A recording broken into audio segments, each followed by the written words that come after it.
A very good morning to you, our viewers. When you see these faces, you definitely know it is The Breakfast Show.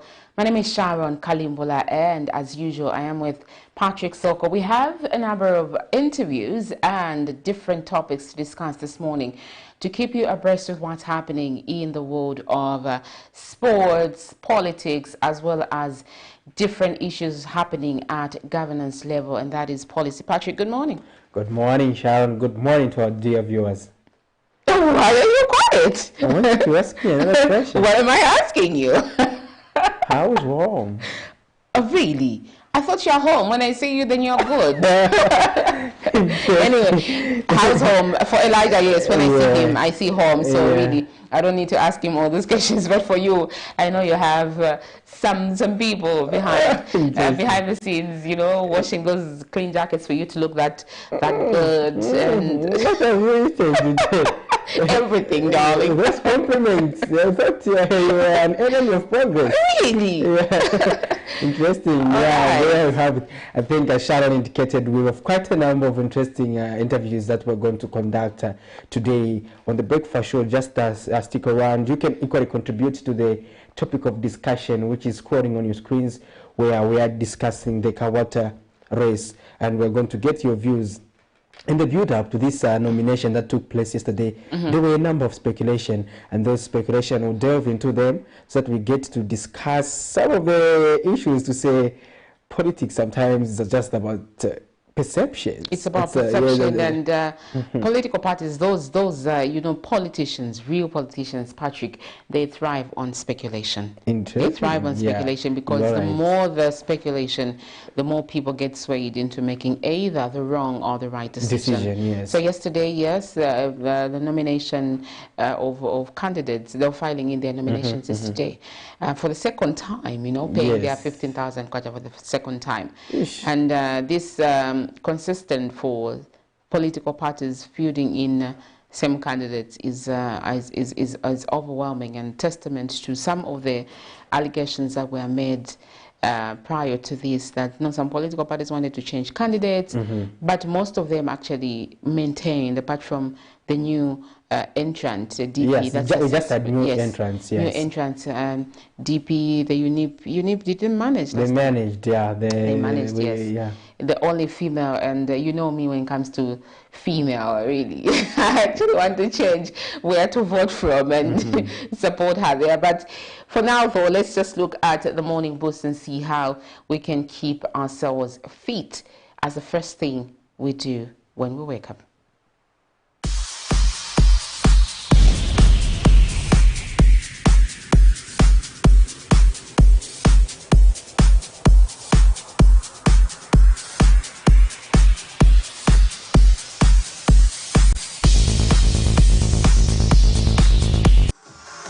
Good morning, Camnet viewers. Welcome to our quick morning show.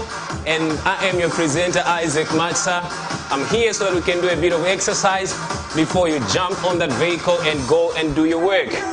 Let's do a warm-up as usual. I'm excited.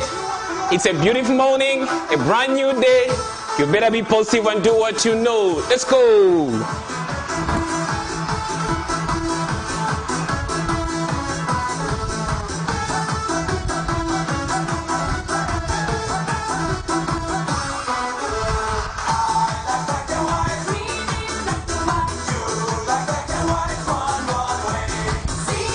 Hamstring, stay at it. Let's do now two each. Let's go. 1, 2, and 1, 2. Stay there. 2, 1. Try it. Tell your habit to join you. Let's do it together. 2 each. 2 each. 1, 2, 1, 2, 1, 2, 1, 2, and 4, 3, 2. Back to step touch. Let's go. 4, 3, 2. Hamstrings. 4, 3, 2. Back to step touch. And 4, 3, 2. Hamstrings.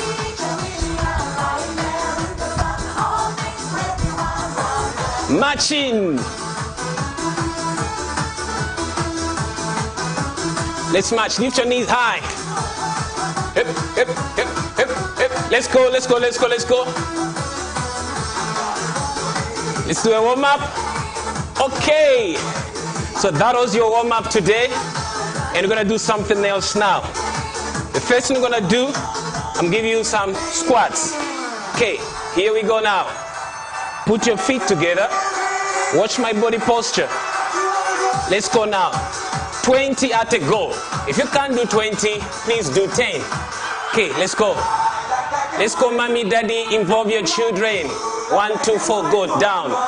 Okay, 1, 2, 3, 4, 5, 6, 7, 8, 9, 10 more. 1, 2, 3, 4, 5, 6, 7, 8, 9, 10, 20. I'm gonna face this direction. Go!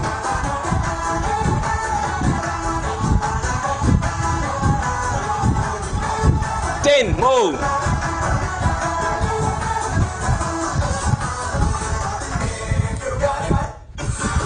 Okay, 20. Still with squats. Take a break. Relax your legs. Good morning workout, isn't it? Let's go, another 10 now. Watch the space. This is what I do now. 1, 2, 3, 4. Try it. 5, 6. Good for your body. 7, 8, 9, 10. So that was 10. That's the second one. In case you had too much of Mishima last night, let's burn all that fat now. Another 10. Ready? Feet together. Open your stance. Go down. Touch the ground. 10. 1, 2, 3, 4, 5. Push. 6, 7, 8, 9, 10. That's 20. Trust me, if you're doing it exactly like me, right now, you can feel pressure on your thighs. 20 more. Remember, the first one we did was 40. This one should be 40 as well. After that, take a shower, jump on that vehicle, your bike, your car, and go for work. Let's go. 20 more.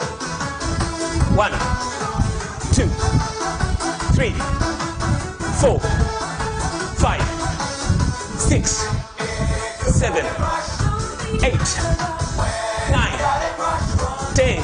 Woo! I'm burning fat here. Do it. You thank Camnet later. Last one. Let's go, Team Camnet. Let's show them we can do this. Last 10. After this, you can have your coffee and go for work. 10. 1, 2, 3, 4, 5, 6, 7, 8, 9, 10. I'll do 2 for you, 1 for you, 2 for your wife, 3 for your children, for my producer, 1. Great. That was 40. So you did 2 types of squats. Remember? There was the skill squat and the sumo squat. Now, forget about the names. What's important is for you to do the workout. Right now, I can't even talk properly because I'm working out. I'm burning fats, I'm burning calories, and that's what you ought to do. Every morning, try this. If you miss it in the morning, try to do it in the evening. Remember where I started from? Let's march.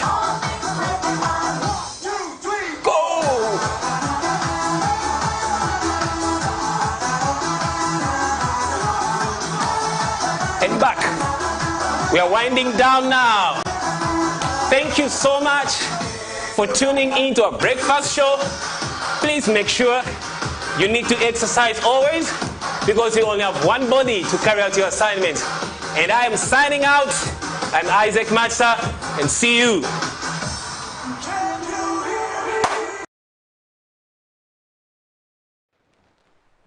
All right, so that's Samuel Matsa, our all-weather friendly instructor, you know, and even if we don't accompany him on while he's doing all those aerobics, gymnastics, for lack of a better term. I don't know why I've laughed after saying gymnastics, because I've just imagined something like, psh, you know, in my But anyways, we go straight and look at what's happening in the world of sports. Patrick, take us through at least the Africa Cup of Nations is going on, and we are being represented by Malawi and Zimbabwe. I must make mention. Did we progress? The achievement is on standby that Zimbabwe no. And you know, the unfortunate part is that both teams from the southern region were put in the same group. So it was a sad state of affair, because only one can qualify, and chances are high both of them cannot even qualify. Yeah, so but that's food for thought in terms of the southern region, in terms of improving football development. We'll look at some of the games that were played yesterday. The fixtures as follows. You see Equatorial Guinea versus Nigeria. Nigeria were the better side, beating Guinea by 2-0. And I think Nigeria have proved to be a formidable side. Looking at Egypt, Egypt also managed to get their victory against Sudan, and that places them at a very good position to progress. And let's look at Sierra Leone. Sierra Leone also is playing today. These are the games that have been played today. Sierra Leone will be up against Equatorial Guinea at 18 hours Central African time. Ivory Coast will play Algeria. Algeria, these are the defending champions, Sharon. And also today we have the Gambia up against Tunisia. Then we also have Mali versus Mauritania. So these are the games that will be taking place today. The game up against Mali and Mauritania will be at 21 hours. These games will be played at the same time. These are the last matches in the group. This is to ensure that there is no unfair tendencies whereby you realize that probably we may not make it. They just give away or what, you get a sense. So they make sure that the games are played at the same time. It is the same with the other games. Then we look at some of the teams that have progressed into the round of 16 that have been played this far. We'll go to that scoreboard and we look at Burkina Faso, Gabon, Nigeria. We also have Guinea, Cameroon.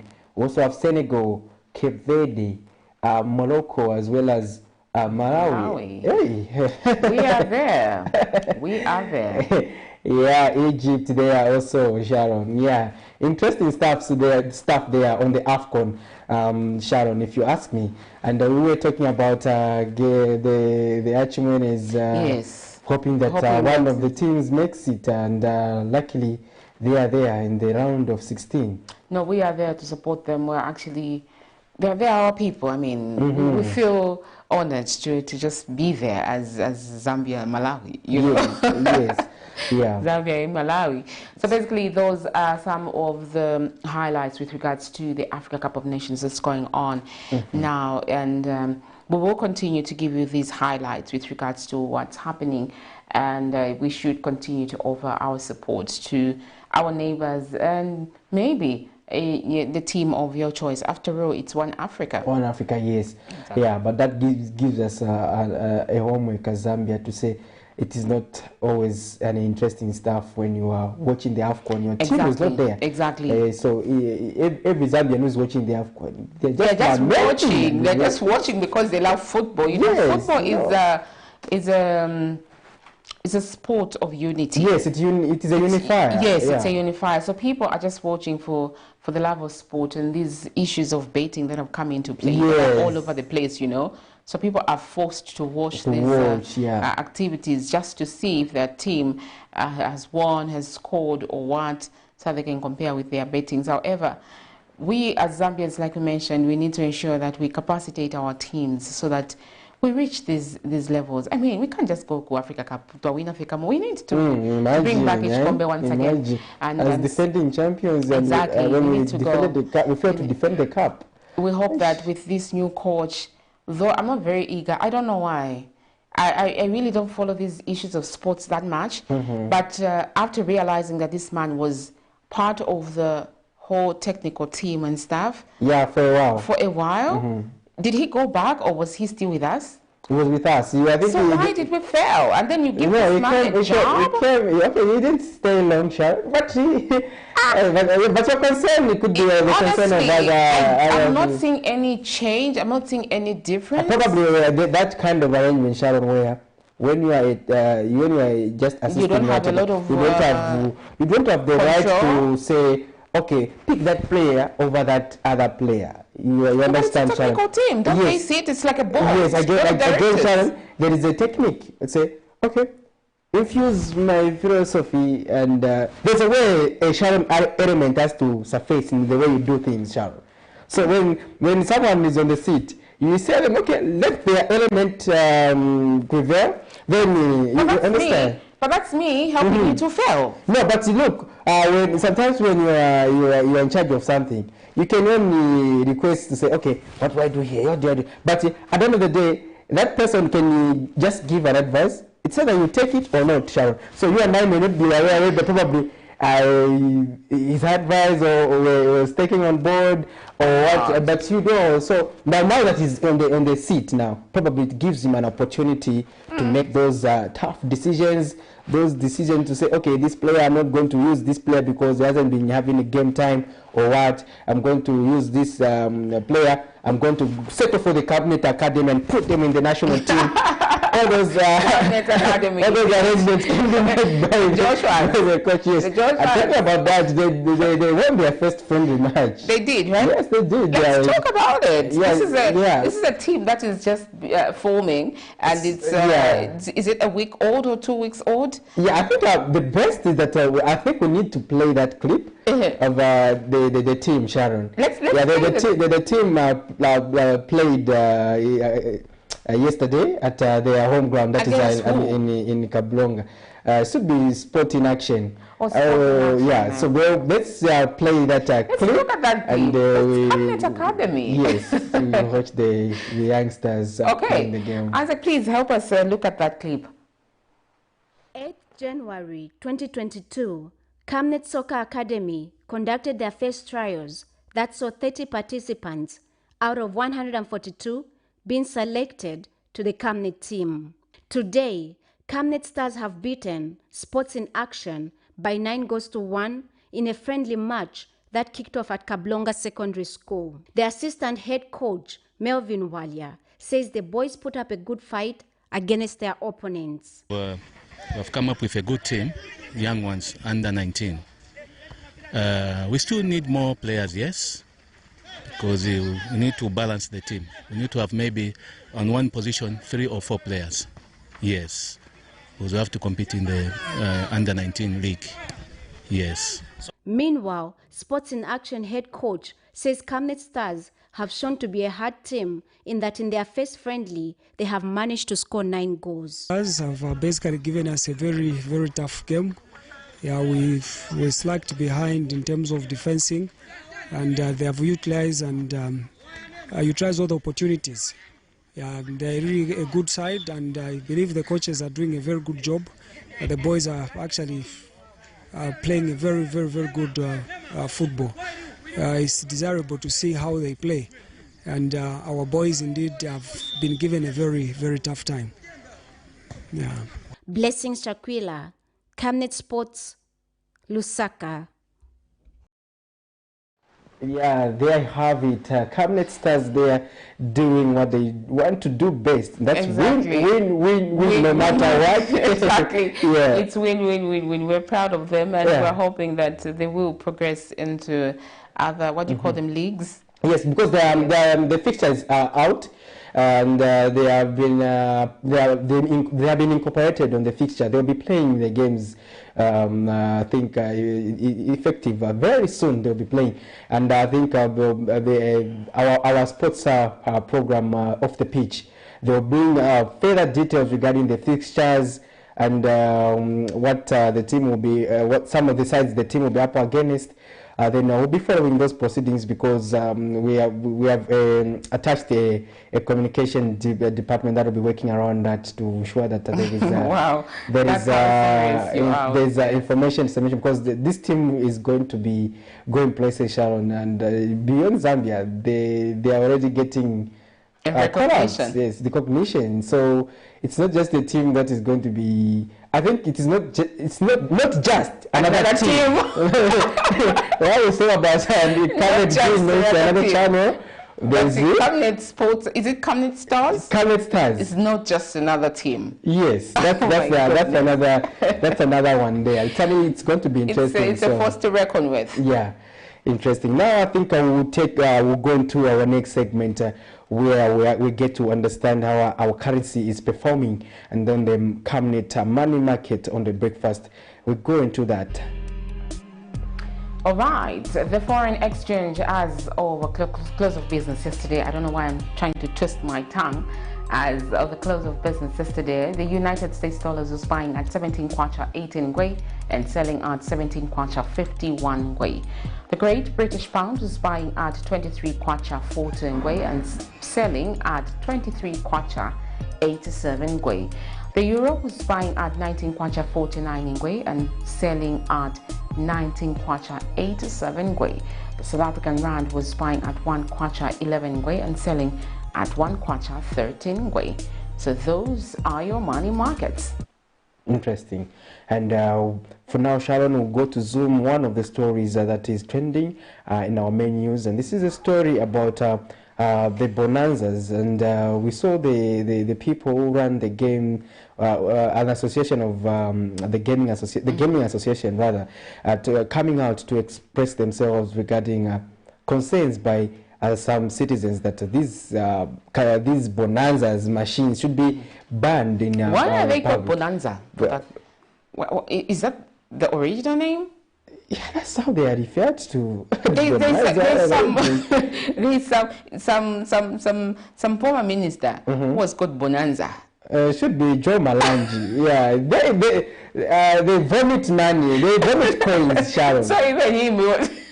He was vomiting notes. That's why there was the bonanza. The difference that these ones vomit notes, coins. While it was generous with the notes. But anyways, this is the Camnet Breakfast, and I am Sharon Kalimbula with my co-host Patrick Soko. You too can contribute on this show by calling in or send us those text messages on the topic that is scrolling on your screen, or any other thing that you feel you need to put out there and just speak to the authority through Camnet TV. You don't have to be limited to what we are talking about. Remember, this is your platform aimed at giving you a voice, so you need to speak for yourself.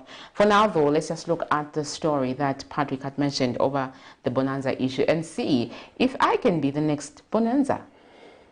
Complaints from parents of Lusaka and other stakeholders over the illegalities around the gambling bonanza business across the country, lamenting that their children are exposed to this vice, hence demanding for a ban. So is Vama Bonanza is a Stevie Phone. Ngatinia Pamapona. Bangala want to fool so is Bonanza is a Steve Phone. You know Gawana Kai Combo. I'm 10 years, 8 years, 7 years. Baonongeka.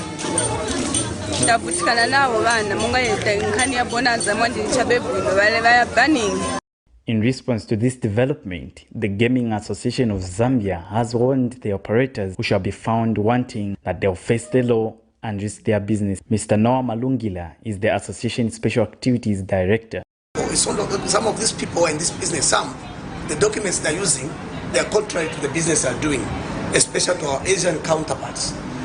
And it's not only the Asians who are in this business. There are a lot of Zambians as well into this business. Now the challenge is for those who are doing it illegally. One, I meant by those who are not paying to ZRA. Because the nature of this business, whenever you want to start this business, there's a rule that you should be paying 250 kwacha per machine per month. Now there are these people who haven't gone through ZRA.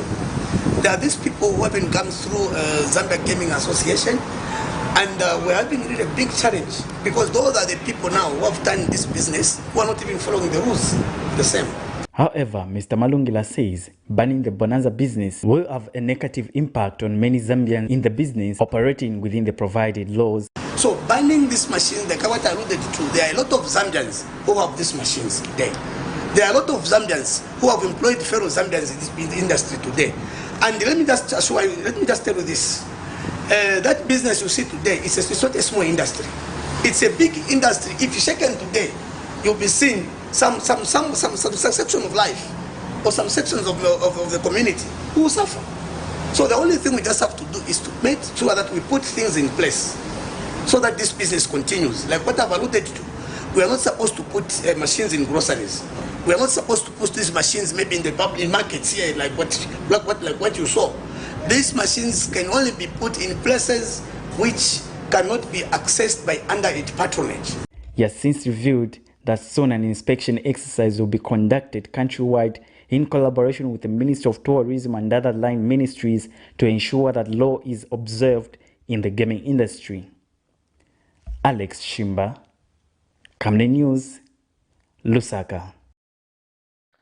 There you have it, an interesting story there done by Alex Chishimba talking about the bonanza machines, and that they are common, Sharon, in various households, especially in these compounds where children are having access, easy access to say, and they are more, gambling. They are major, it's gambling. That's actually. gambling, yes, and that's a major recreation facility, Sharon. But where are we taking our country to, if you ask me? Because children need to be playing in play parks, but we find that play parks now being replaced by shopping malls, and children are constantly having nowhere to play Instead, they're trying to become bonanzas of their generation. Yes, and apart from that, some other sports activities that has come is gambling, playing cards. Yes. Where young people hardly have anything to do. They spend the whole day playing cards, and these are things I think local authorities need to look at, especially as we talk about the 25.7 million Kwacha CDA fund.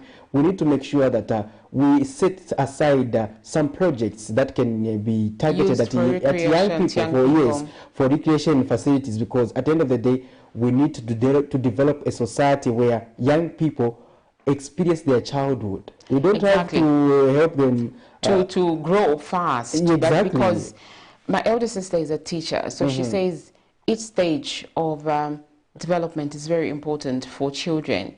You don't have to make them jump. She's actually also very much against the issue of making maybe a grade 4 pupil write grade 7 exams. You know, they may pass, but according to her and what she learned in school was that each stage of development is very important. So you just let the child flow with the grades.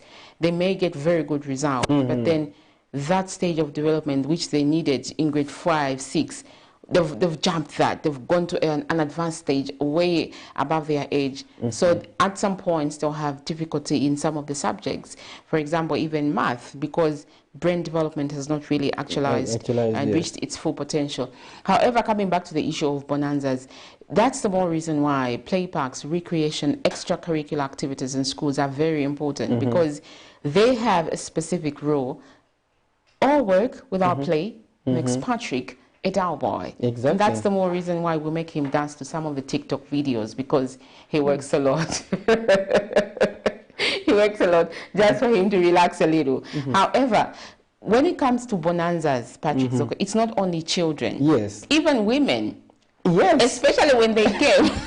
We have done we saw a lot of GBV cases where women, instead of buying munani, I am their bonanza with the hope that the money will multiply. And then she bonanza charmina. Yes, and then when the husband is coming in the evening, he left money for a chicken Sharon. When he finds half chicken, where he finds their 5 drumsticks, and wonders what kind of chicken is this.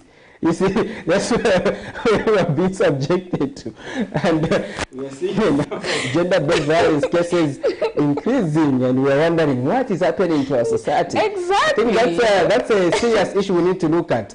And even talking about the same issue of gambling, Sharon, it's the same thing with sports betting. You know, people have made a career out of it. It has now advanced. You know, at first it was the same bonanzas. You know, this Chinese community is the one that brought this gambling activities, the bonanza specifically. You know, they were placed all over the communities. I remember at some point I was even looking for a job. I was quite young. I think I was just done with high school, and then I found a job. You know, but then Mom was like, "No, Iwe, you know, casino. You don't think like that because, you know, old timers are really, really against this, you know, because they know what it means. Yeah, and what it does to a human being, especially for a girl child, you know. So it was. That's how the whole story of me finding a job at a bonanza ended. But then we have done a lot of stories, Patrick, like we have mentioned with regards to this. And then after time went by, the issue of betting now started from 1, 2, 3. Now these places are all over. Even shops that used to sell as beef T-bone, they are now betting shops. Or betting at them. So, you know, people are clad in there like all over the whole day. They are seated in there, betting, hoping to make money. But then that is gambling and easy money. And I think the now permanent secretary for the Ministry of Local Government had done a story with Prudence Chatter with this easy money that people really want to make. You know, through betting, through this. But anyway, that is a story for another day, Patrick. We will still continue to talk about this because really homes are being broken because of this bonanza, because of betting. The 5 drumsticks. That has really killed me. Anyway, you buy a chicken in 5 drumsticks. What kind of chicken? What kind of chicken is this? Patrick, you speak like you're a victim of that. We'll be back on the other side after this short break. Ms. Vanessa Mwanalushi from the Commuter Rights magazine, and probably he will touch on 1 or 2 issues regarding this issue of betting in bus stations and the people that he deals with. See you on the other side. Camnet TV is becoming big and better. You can now watch Camnet TV wherever you are around the world, simply by downloading the Camnet TV app.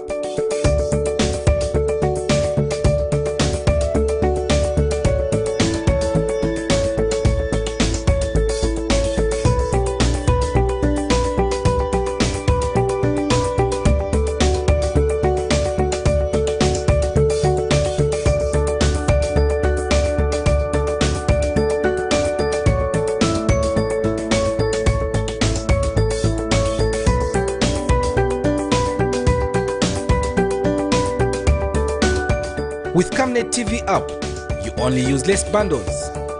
Camnet TV, not just another channel.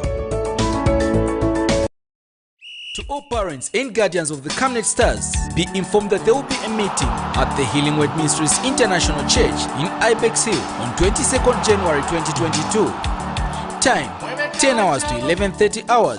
The future of this nation is in the hands of your children. And we are just preparing for the game next week, the friendly match. We are working really hard and preparing for our first match. Camnet Stars, the upcoming soccer giants in Zambia.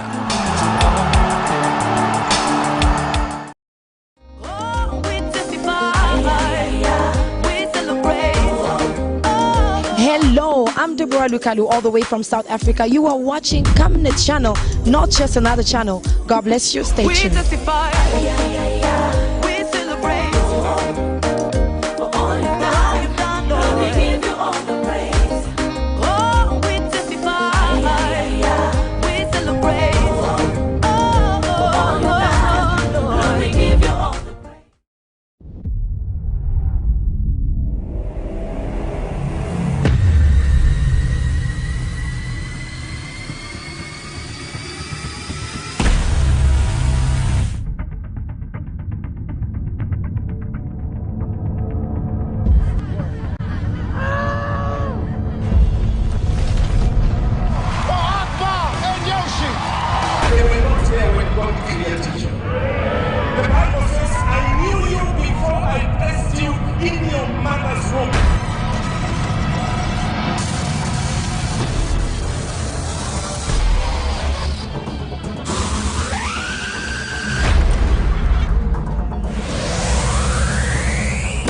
Apples and bananas. Working, waiting, this what you've been praying for.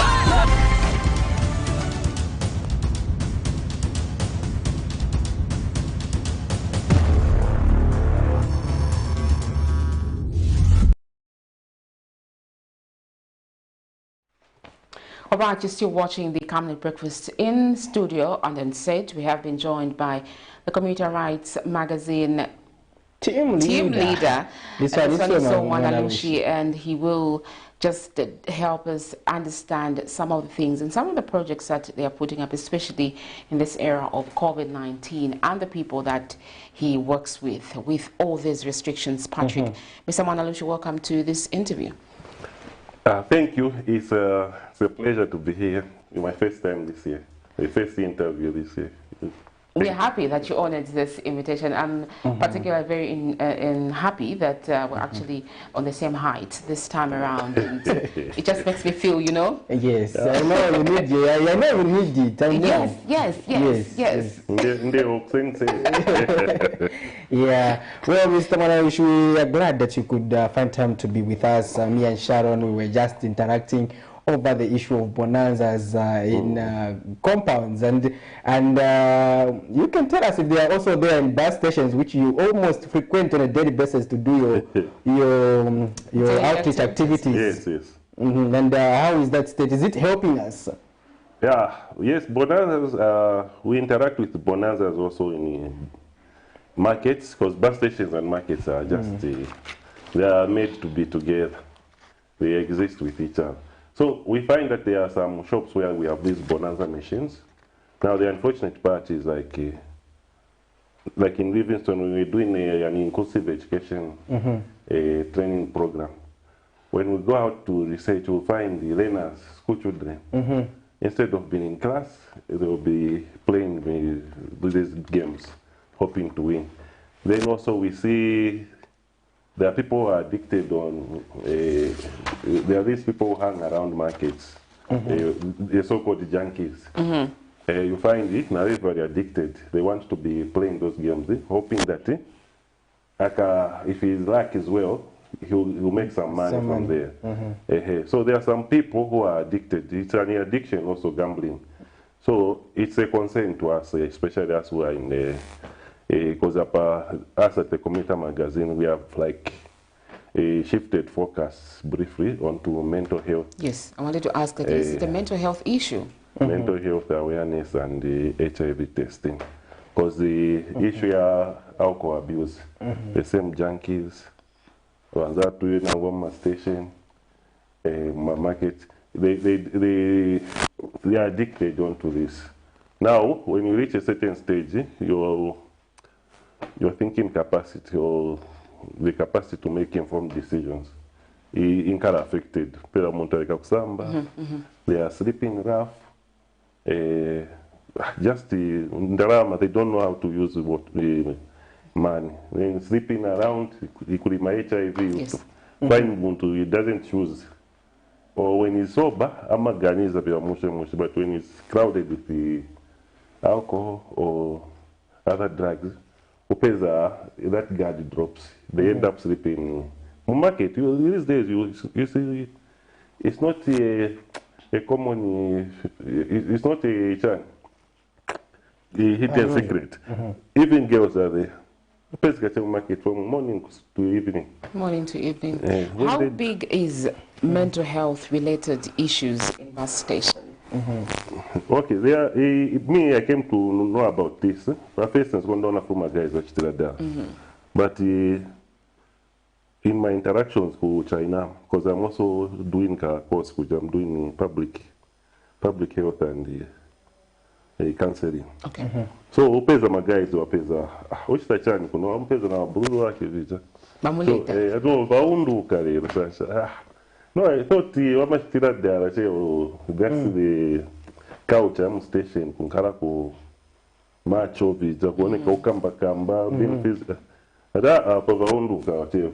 So now the partner boy ta share because also the community is a member of the Lusaka district HIV AIDS committee. We shared with the stakeholders, Lusaka City Council, Ministry of Health, even the district now as the concerned the citizens, stakeholders, what do we do about it? So even them, they say that, Tina, you reach China, but like there is a stigma with people in China, our mental health facilities are stigmatized. Yes,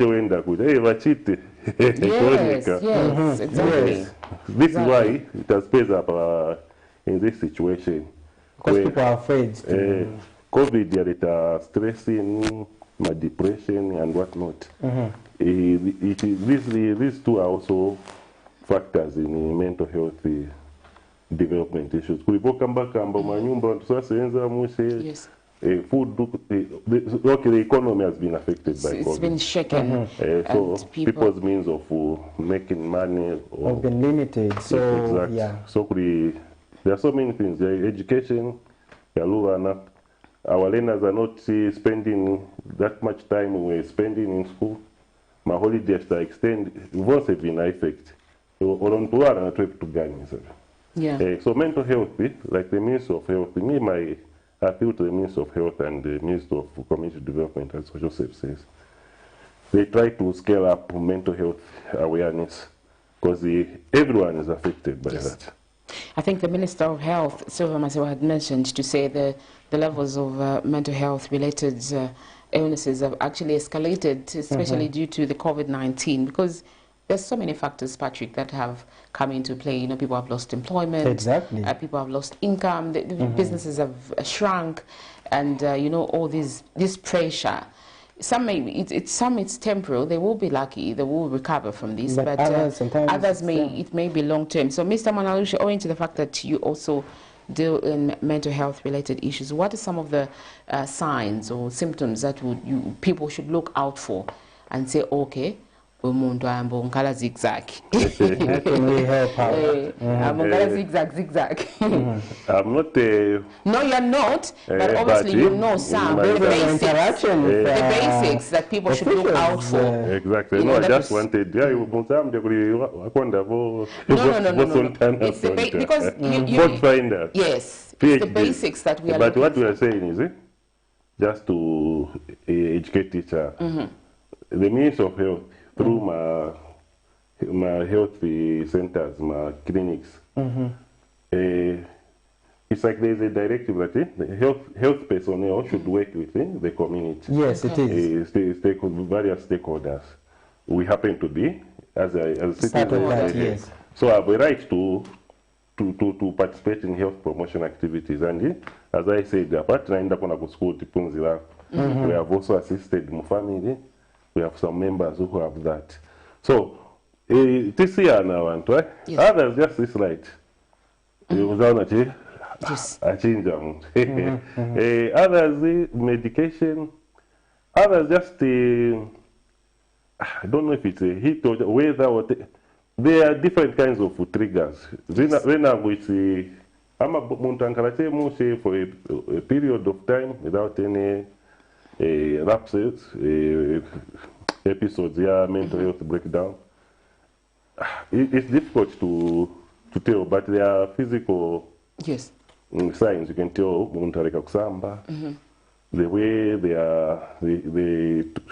the thought process has just become cockeye. One person drama, or here's some money to take care of yourself. Instead of grabbing to improve themselves, they go and waste it on beer. Or end up kuloji just to please, just within a short time, you've forgotten that the economy is not well. Instead, you keep that money business or something. You invest in something better that will help. We should do to consume our money.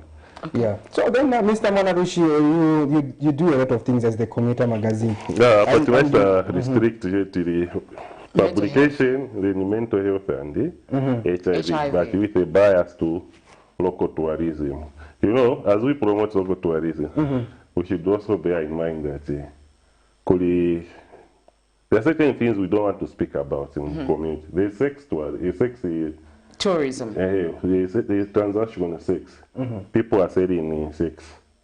You go to the clinics, you go to Kumakot, you hear about these things. So we can't pretend that we take care. Even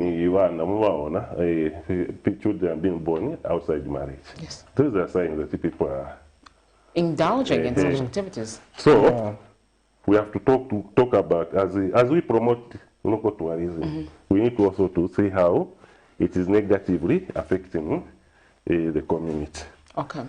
So like the messages, like from the Minister of Health or even Minister of Tourism, we're asking for government because police in there. If we look at commercial sex work, they fall under the category of those groups that there's a term which they are referred to key population in terms of the issue of HIV.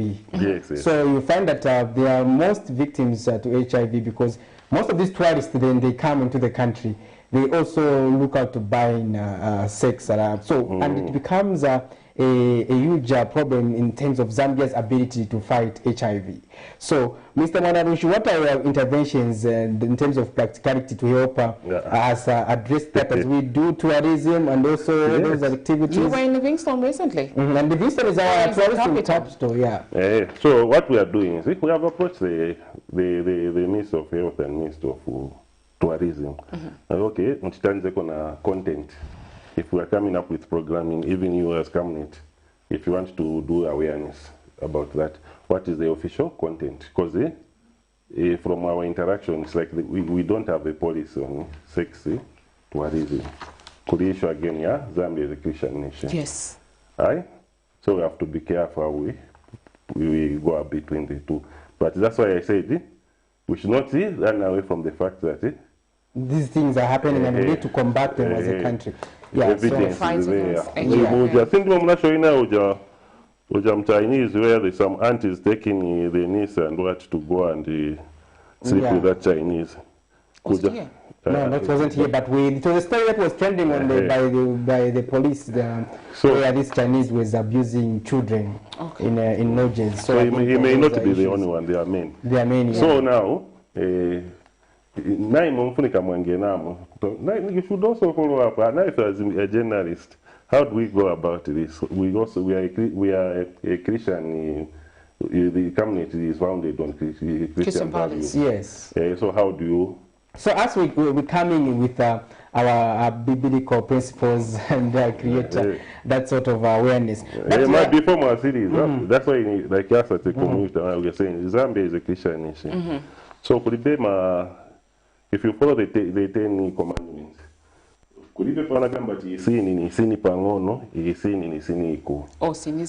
so as we do our HIV awareness, the message should be don't have children outside marriage. And abstinence. Abstinence. Tonight we're talking about abstinence. Yeah, because it is no longer being promoted, Sharon. That was a very common phrase when fighting HIV. Abstinence. Yeah. So those are principles that the Christian community espouses, if you ask me, Sharon. But we somehow have been seeing a little bit of diversion, even under the churches, Christian church, the Church Health Association, Zambia. There's also a bit of policy shifts to that. But I'll be looking into that in details with our authorities in the health sector when we engage them regarding some of these interventions which you said you are embarking on as the Commuter magazine. Now, tell us about so far, how are you undertaking your activities to help create this awareness, to help curb HIV and awareness? What are some of the activities lined up in terms of doing that in the wake of the COVID-19 with restrictions? How are you going about that? Okay, we are in the process of, we are forming WhatsApp groups. Like here in Lusaka, we are going around each bus station and markets where possible. Like city market, it's a market, it's local bus station. Yes. So working with the station manager and the police officer in charge, you form a WhatsApp group where we partner with other stakeholders, like the Road Transport and Safety Agency, Zambia Police, ZICTA, Camnet, if you might pass out to my same one, just engaging people,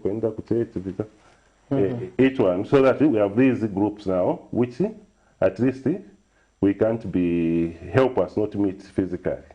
You can just post something, the people see it every time. This kind of thing can also help the managers in form of disciplining people.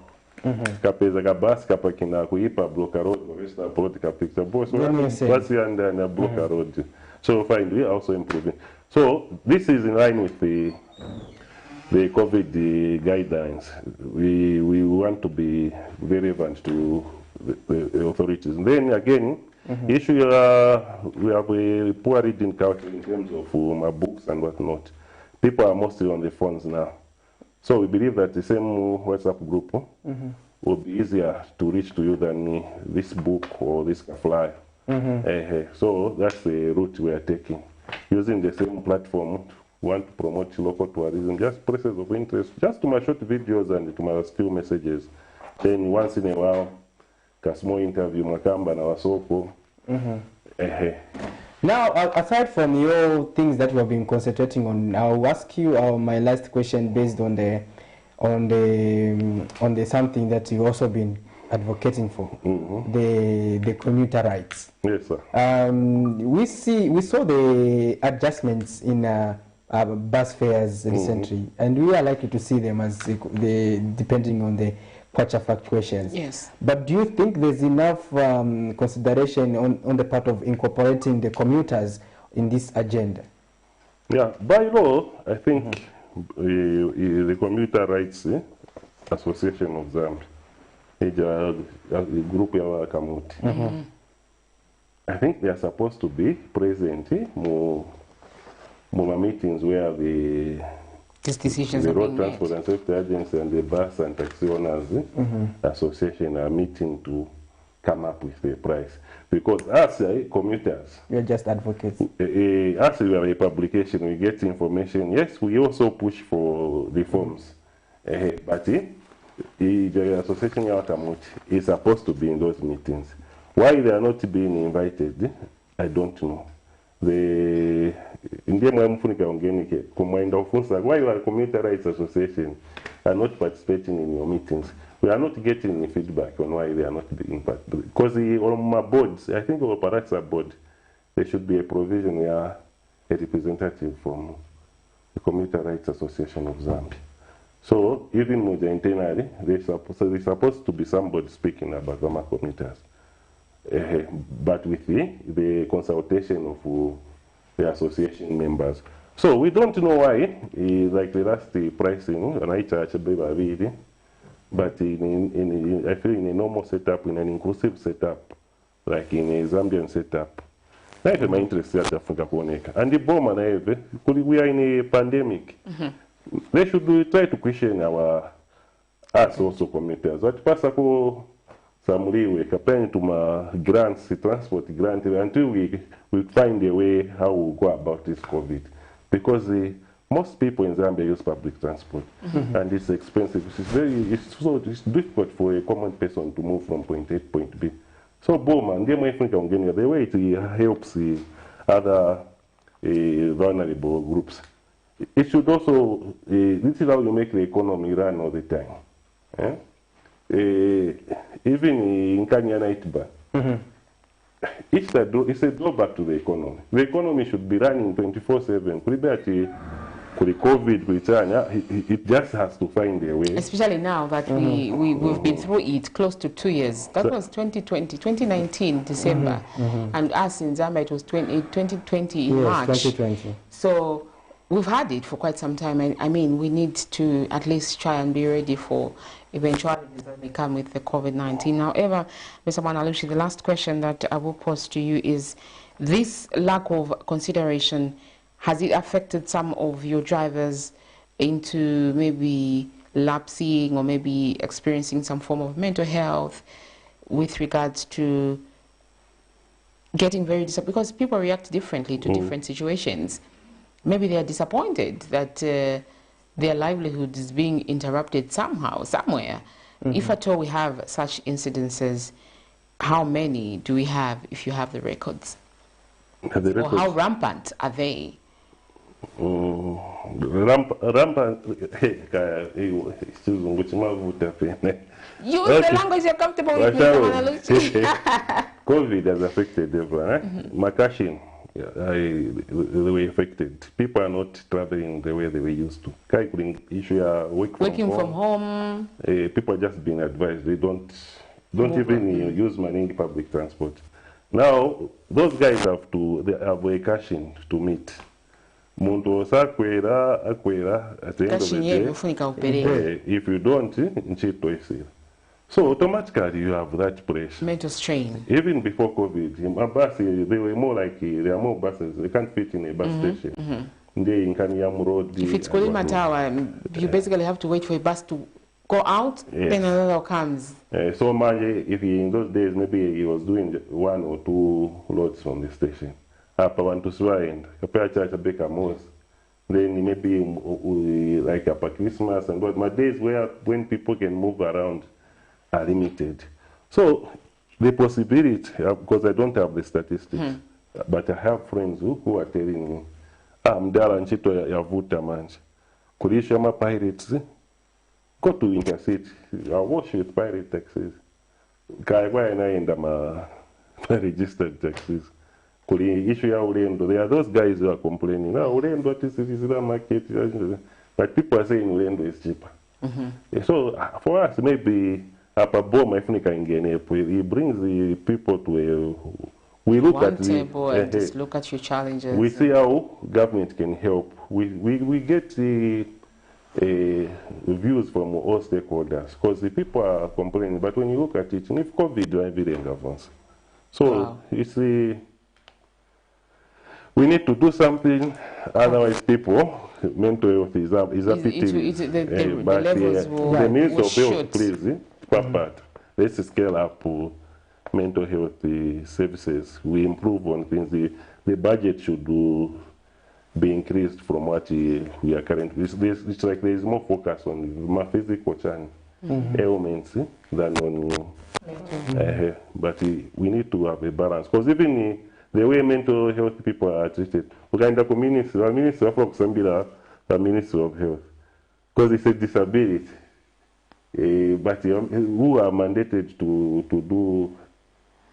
run the affairs of persons with disabilities? It's the Minister of Community Development and Social Services. So even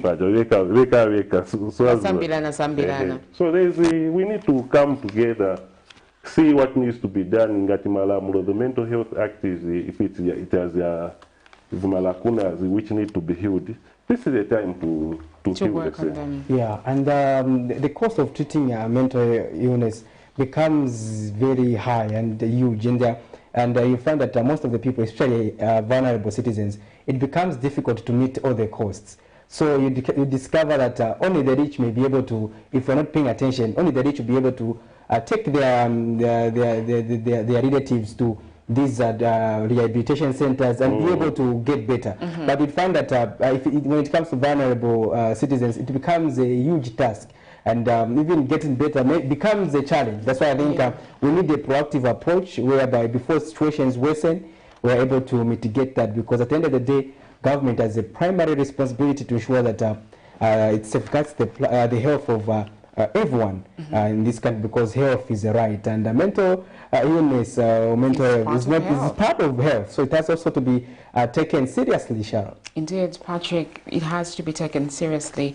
We have seen a number of mental-related challenges that people are experiencing, and we really don't take keen interest in those situations until it affects you and I. That's when we begin to realize that indeed these things are real, and we need to ensure that we help the victims of these. Actually, everyone is a potential mental patient, because we've got different levels of this situation. So others may just have it as a stint, others for a longer period of time, but then we need to ensure that we give people each other's support. So even this one, the directive we our president that our guys were talking about station and market. They haven't given them an alternative. So by the pressure now, they are still, yes, on the paper it's the directive was issued. But if you go in the market, even there's a video now on people are stuck. So to help out again, rehab, people need to be referred to rehabs so that they are given a second choice in life. So Tentipang is my cooperative. Youth empowerment and what? People should be helped, our colleagues, to form cooperatives. And my cooperatives maybe someone can make a cooperative in form of a rehab. so that at least we help our brothers and sisters, and then they start other income generating activities away from the markets and bus stations. Our appeal is to government to go further. Oh, get out from there, and here you do a skill in this or what. Then after that, watch the release. Okay, Patrick? Yeah, I think there you have it. I think Mr. Mwanalusha has helped us to discuss this issue, the COVID-19 and mental health issues and HIV. And we are going to also host him some other time so that we can get further details regarding the subject. And we are going to provide the late card to Mr. Mwanalusha. Yes, we will. Exactly. So we take a short break. We'll be back shortly. To all parents and guardians of the Camnet Stars, be informed that there will be a meeting at the Healing Word Ministries International Church in Ibex Hill on 22nd January 2022. Time 10 hours to 11:30 hours. The future of this nation is in the hands of your children. And we are just preparing for the game next week, the friendly match. We are working really hard and preparing for our first match. Camnet Stars, the upcoming soccer giants in Zambia.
Camnet TV is becoming big and better. You can now watch Camnet TV wherever you are around the world, simply by downloading the Camnet TV app.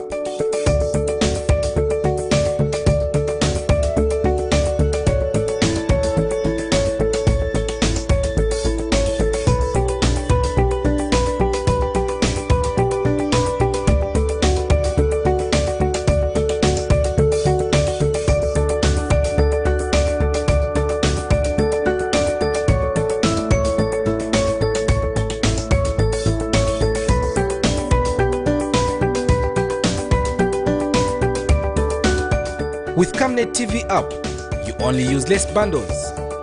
Camnet TV, not just another channel.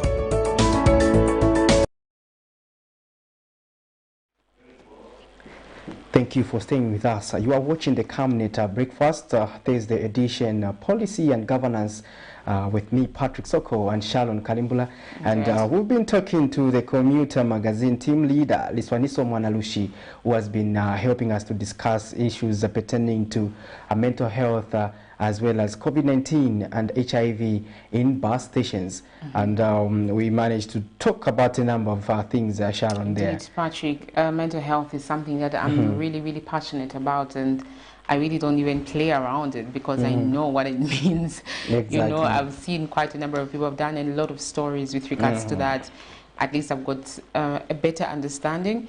I'm still learning what mental health is, but with the interactions I've had with people that have experienced it, it is indeed something that needs urgent intervention and actually serious intervention.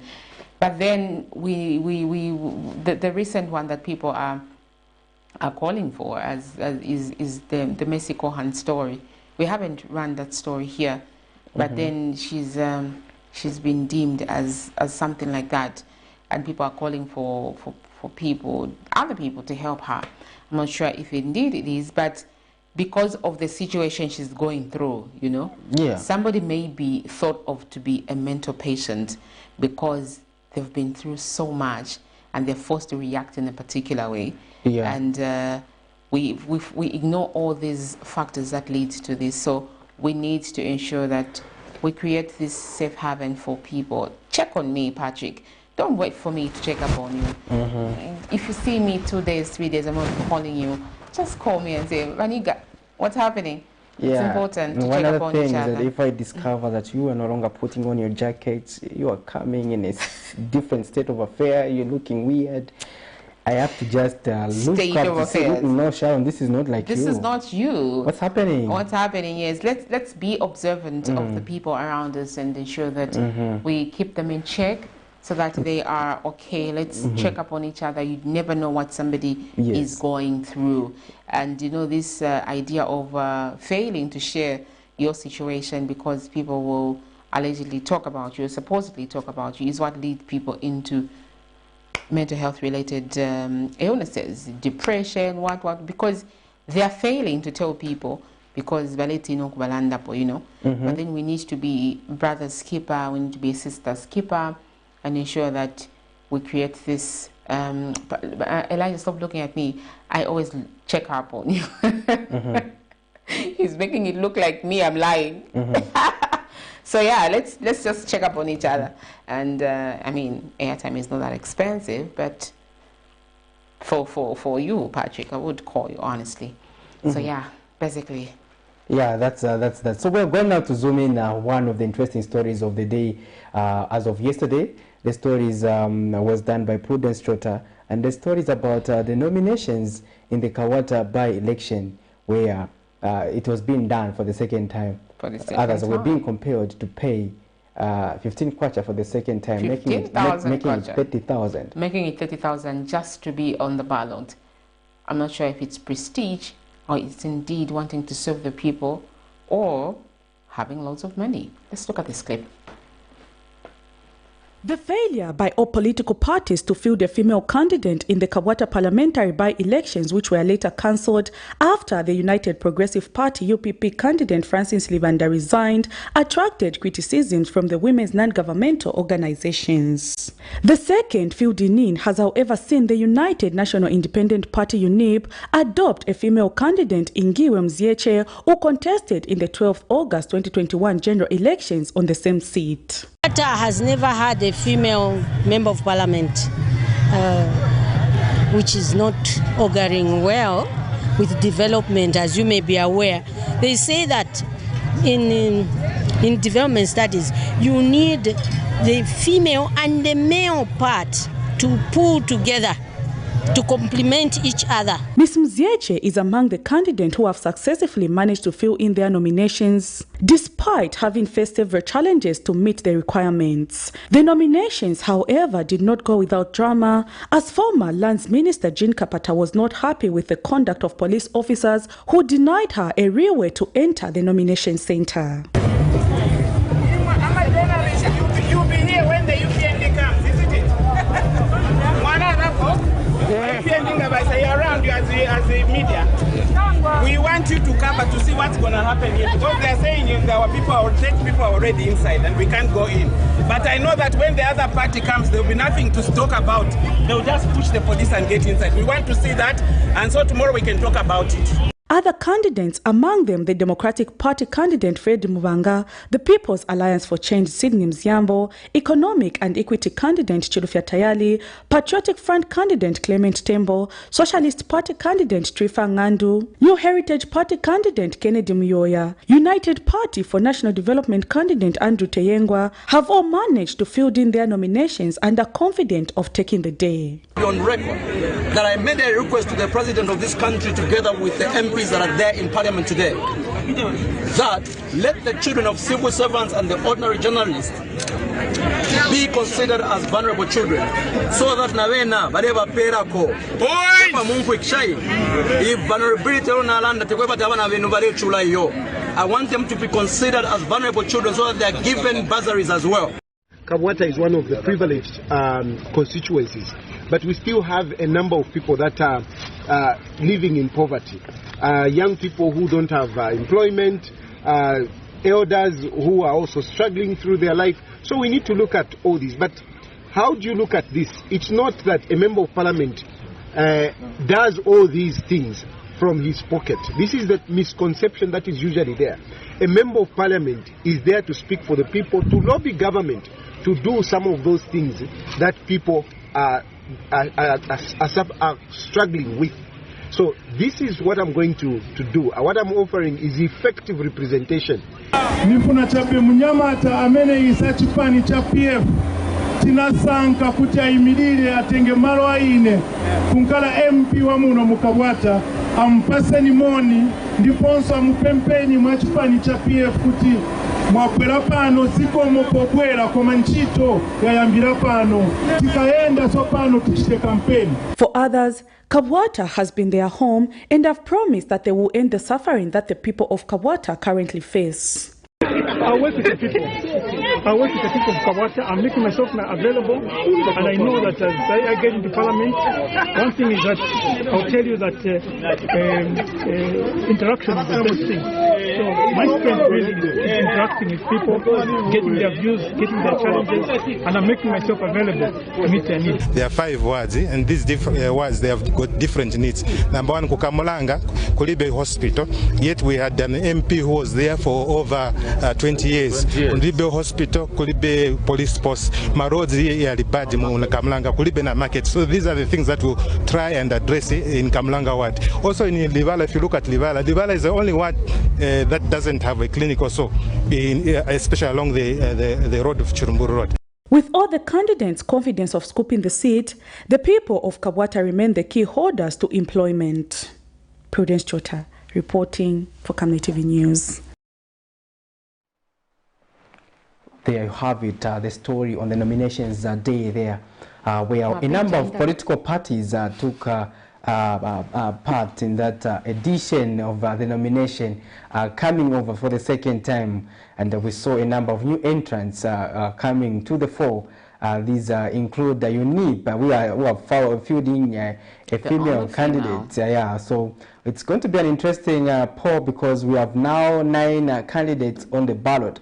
We had 2 independent aspiring parliamentarians who failed to even make it to the nomination center as of yesterday. Yes, so we ended up with only political parties that are vying to contest for the seat.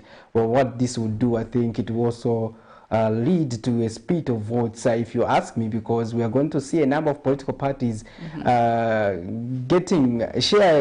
the votes, because we are seeing the PF and UPND being the front runners, but we're also seeing the Socialist Party not being a walkover, yeah, like a pushover in this election, because they equally made sure yesterday that they mobilized a lot of young people to be part of the nomination proceedings there, and we saw them actually coming with Mr. Trevor Ngandu. We had hosted him here. Yes, and Mr. Ngandu comes from the Patriotic Front. So this was a group that was also coming from the PF. Yes. So, and we had an interaction with some of their members. They say, we are not happy with sidelines, and so we decided to go with Mr. Ngandu, and we also saw the PF for a while there. There was actually that was the Honorable KABWATA. I think yesterday she was just full of activity. Yes, she was. She was just enjoying the moment. I think she missed the campaigns. Yeah. She missed the campaign because there's this euphoria that the campaigns bring. You know, then the music, PF is always good when it comes to music, campaign songs. You know, they always release these bangs that confuse people. Exactly. I know, right? Yeah. So yeah, they were there with their music, dancing. So she was there as well, and she told the guys from the Socialists when they were passing, say, right, and then, you know, the lady was like, "That will be there. Choose your best." Yeah. It really got my ribs. But coming back to the whole nomination, it was Patrick, I'm not sure if you noticed, there was so much security as compared to last time when we were covering the event.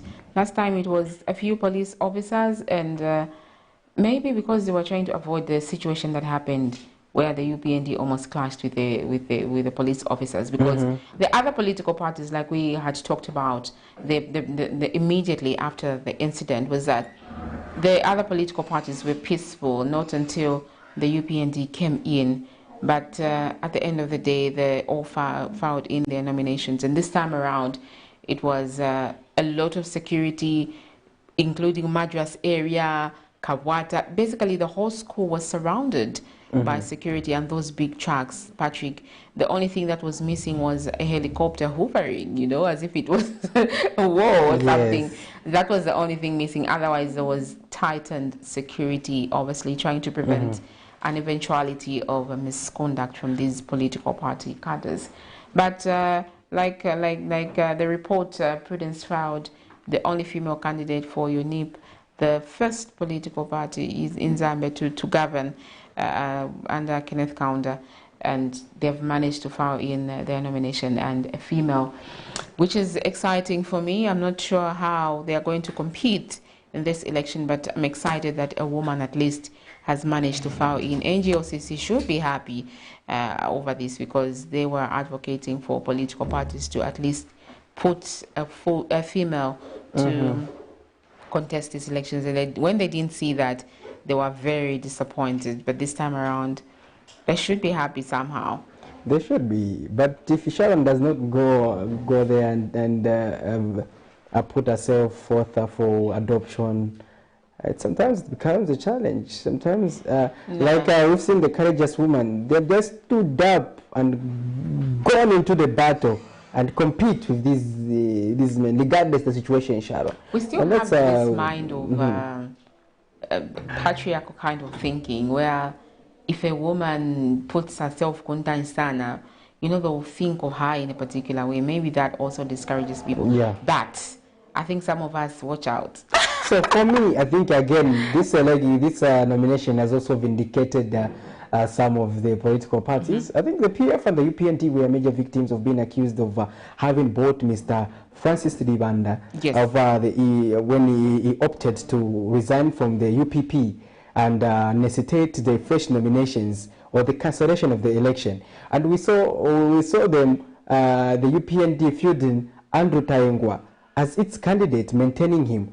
To the contrary, people were saying that they wanted to field in a different candidate. So that's what the speculation we were talking about when we started the program, Sharon, where we see people creating all of these fake narratives in terms of governance. And this is a time really we need to ensure that we only stick to what we know is true, and as opposed to just speculating in order to remain relevant. Speculations at the end of the day cannot help us build our democracy. Let's provide even checks and balances based on authenticity and truthfulness, so that when we are talking with authorities. And we have seen others who are doing that, making sure that they are attaching figures, they are attaching history, and they are attaching real issues to matters pertaining to national governance when they are providing checks and balances, and when they are trying to politicize, as opposed to a situation where we tend to take things lightly and accuse one another here and there, just trying to create perceptions. At the end of the day, we're just misleading the people and just distorting the whole political game, because these are tendencies that tend to make it seem as if politics is a dirty game. But at the end of the day, we have come to discover that it is some players that are dirty that tend to make politics to become a dirty game. We're going to also play another interesting story that is coming from the UPND Alliance by the Alliance spokesperson, Mr. Dr. Shimunza, there, who was giving us an update regarding the Alliance and what they think about their governance. As far as 6 months is concerned, they think they have done what they can do, and that they continue to deliver, according to Dr. Shimunza there. Yes, the man was very confident and optimistic that the UPND Alliance has not diverted from its core values and core mandate and core formulation to say we will ensure that the people are led in this direction. And he says they haven't diverted, and they're still committed to this. He also talked about the KABWATA by-election, and he hopes that, not really hopes though, he is confident that the people of KABWATA will once again give them this vote, and Mr. Tayengwa will emerge victorious after the election. That Patrick, after this story, we will be talking to the Democratic Party parliamentary candidate for KABWATA over this same whole election and what they expect, just briefly on said. So let's look up a story from the United Party for National Development Alliance spokesperson, And then when we return, we'll be talking to the DP on set. Political party cadre infiltration in public places, hooliganism and generally lawlessness behavior is the beginning of downfall for some political parties, with the Patriotic Front being the latest example as contained in their post-mortem report. Barely 5 months into government, the UPND youths have started threatening violence towards their opponents for what they term as disrespecting the head of state. Tuesday, UPND National Youth Chairman Gilbert Liswaniso warned that the party will beat up any individual who will be found insulting President Hakainde Hichilema. If you insult direct Hakainde Hichilema, who beat you? I'm not joking here. I don't need even the police to come in. Yes. I never depend on the police when in opposition. We depend on our own. Yes. You attack Hakainde direct as an individual, come to direct as an individual. Just attack the government, attack UPND, attack Hakainde as the president. But if you go as an individual, I'm telling you, you won't even walk freely with Lusaka. But UPND Alliance spokesperson Daniel Shimonza notes that the directive by the youth leader goes against the rule of law, which the governing party stands for. That cadreism in all its forms, even where the cadreism is taking place against what the president has said, it is not the position of the president and it is not the position of the alliance to support any form of cadreism in markets or bus stops or abuse of our people.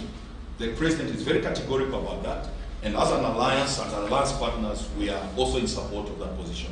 And that is why if there are any tendencies of cadreism and abuse of the law and due process of the law, such people must be arrested, regardless of whether they come from whichever political party. The UPND Alliance is committed to bridge the gap created by any artificial barriers that separate us for the sake of the unification of the 73 tribes plus. We would also like to encourage everyone to express their views in a respectable and cordial manner. This nation is built on a very strong foundation of Christian values and traditions. As a Christian nation, Article 8 of our Constitution provides the values that we ascribe to as a people. Meanwhile, Dr. Shimonza also talked about the KABWATA by-election, which he says will see the people of KABWATA once again voting for the UPND. We have noted the dirty campaigning tactics employed by the opposition, especially the Patriotic Front, who are deliberately alleging that we as an alliance are split in supporting the candidate. That is simply not true. Mr. Tayengwa is the best candidate we could have settled on, and we will push in every resource. We'll push in every resource in the campaign drive. He was born, bred and schooled, worked and has lived all his life in KABWATA. Sharon Kalimbula, Camnet News, Lusaka. Right, welcome back. You're still watching the Camnet Breakfast. And on set, we are joined by the Democratic Party KABWATA candidate, Mr. Frederick Mubanga, and Patrick. Interesting, Mr. Mubanga. Reminds me of one Frederick Mubanga from Road Transport and Safety Agency. Yeah. Mr. Mubanga, welcome to the interview. Thank you very much. Is this the first time being here? It's the first time being here, and of course not the first time being around the premises. How does it feel to be here? In studio? In studio? Yes. It feels good. Can you feel the presence of the Holy Spirit? Yes, there's a holy ground. Just we'll go straight into talking about the KABWATA by-election. Just share with us your experience that you managed to file in your nomination, because last time the DP was defranchised. Yes, and very true. Maybe you can start with maybe just briefly telling us who you are, because I'm meant to understand that before this nomination, they were supposed to file in a different candidate. Well, my name is Fred Mubanga, and I'm a banker by profession. I've also worked as a customs coordinator in some clearing companies like Customized Clearing, Union Air Transport. I've also been country director for Transport Aid Japan, and I've been a politician the last maybe 6-7 years. In the background. We haven't heard much of your name. You haven't heard much of my name. I was the first one to challenge Given Lubinda and KABWATA on PF ticket in 2016. Okay. And the records are there. So as journalists, it's your task. You were not nominated. I was not nominated, but I was I was amongst the 5 candidates in KABWATA. And after that, I worked with Given Lubinda and his campaign team and ensured that he won KABWATA. And then later on, I joined the Democratic Party because I did not see hope in the PF, unfortunately, because the things that were doing were contrary to what people wanted. And so I had to leave. Okay. And the only party at that moment was DP. I was actually encouraged by President Hari Kalaba because I was watching his way of doing things, and I trusted him, I believed in him, and I was looking forward to a time when I could work with him, and an opportunity came. So in KABWATA, I've been in KABWATA myself the last 35 years or so. Yes, and I've lived in Chilenje, I've lived in KABWATA itself, and right now I live in Chalala. Okay. Here where I built my house. I live with my family there. I'm a married man, a God-fearing man also, and an elder church. Nice. So I've received a lot of encouragement and support from the Christian community within KABWATA.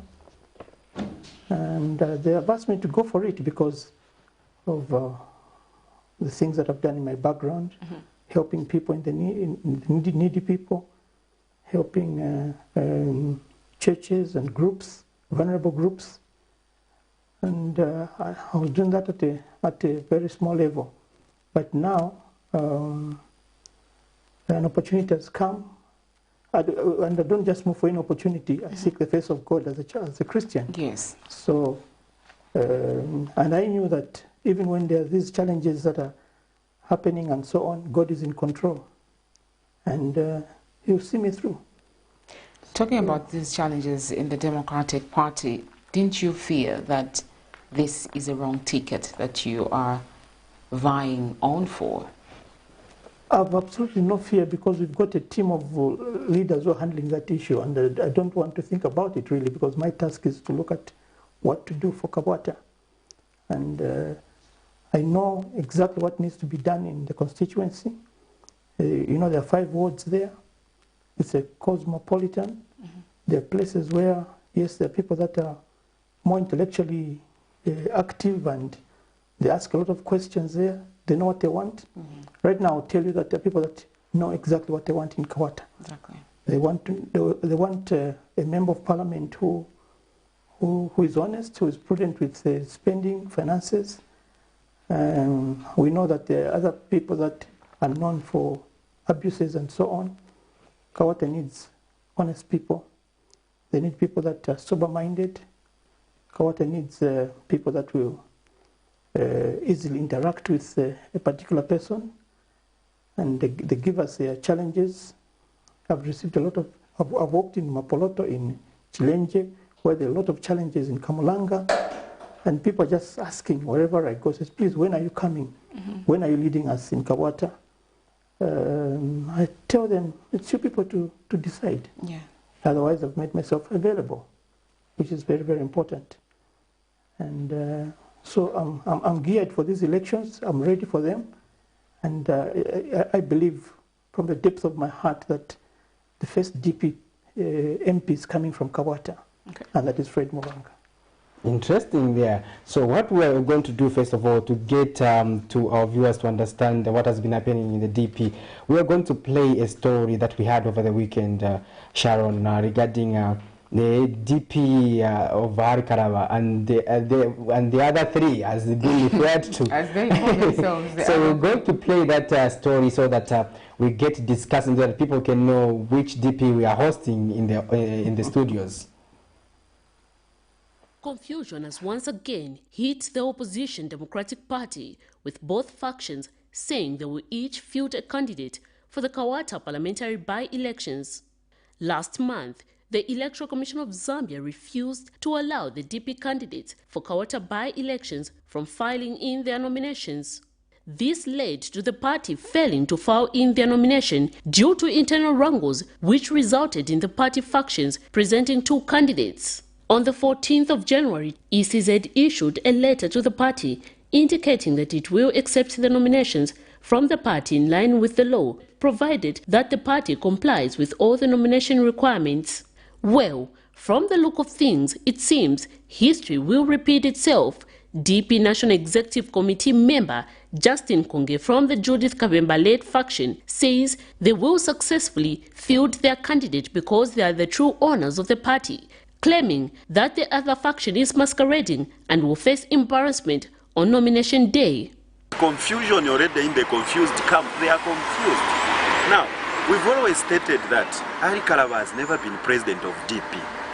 And if someone has never been president, meaning they don't have authority, in the law there is what we call Nemo Dat rule. Nemo Dat rule states that you cannot give that which you don't have. The guy has had no powers to appoint anyone, and as such, anyone we appointed is a nullity, is null and void, because he has no authority. So I just want to invite the public to follow the space. Now that is the ECZ has guided the way they have guided, let them follow the space, and they will see how someone will be embarrassed on Wednesday, on the day of filing nominations. But the Kalaba faction spokesperson, Mwanawina Kuwisa, says they are the true owners of the DP and will be the ones to field a candidate on the DP ticket.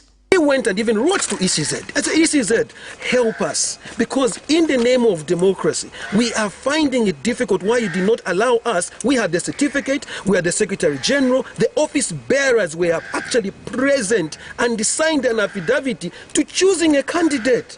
How legitimate can one want us to be? We have the certificate, we have the Secretary General who is sitting with even the Registrar of Societies. There are only three destroyers of democracy.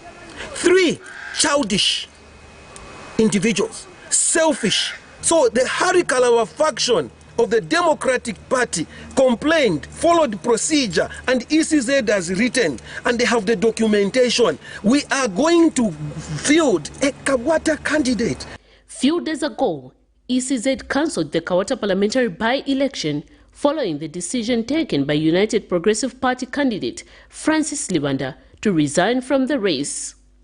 The by-election in KABWATA constituency have been necessitated by the death of UPND Member of Parliament Levi Mkandawire on Thursday, the 18th of November 2021. The Electoral Commission of Zambia said February 3rd, 2022 has the new date for the parliamentary by-election.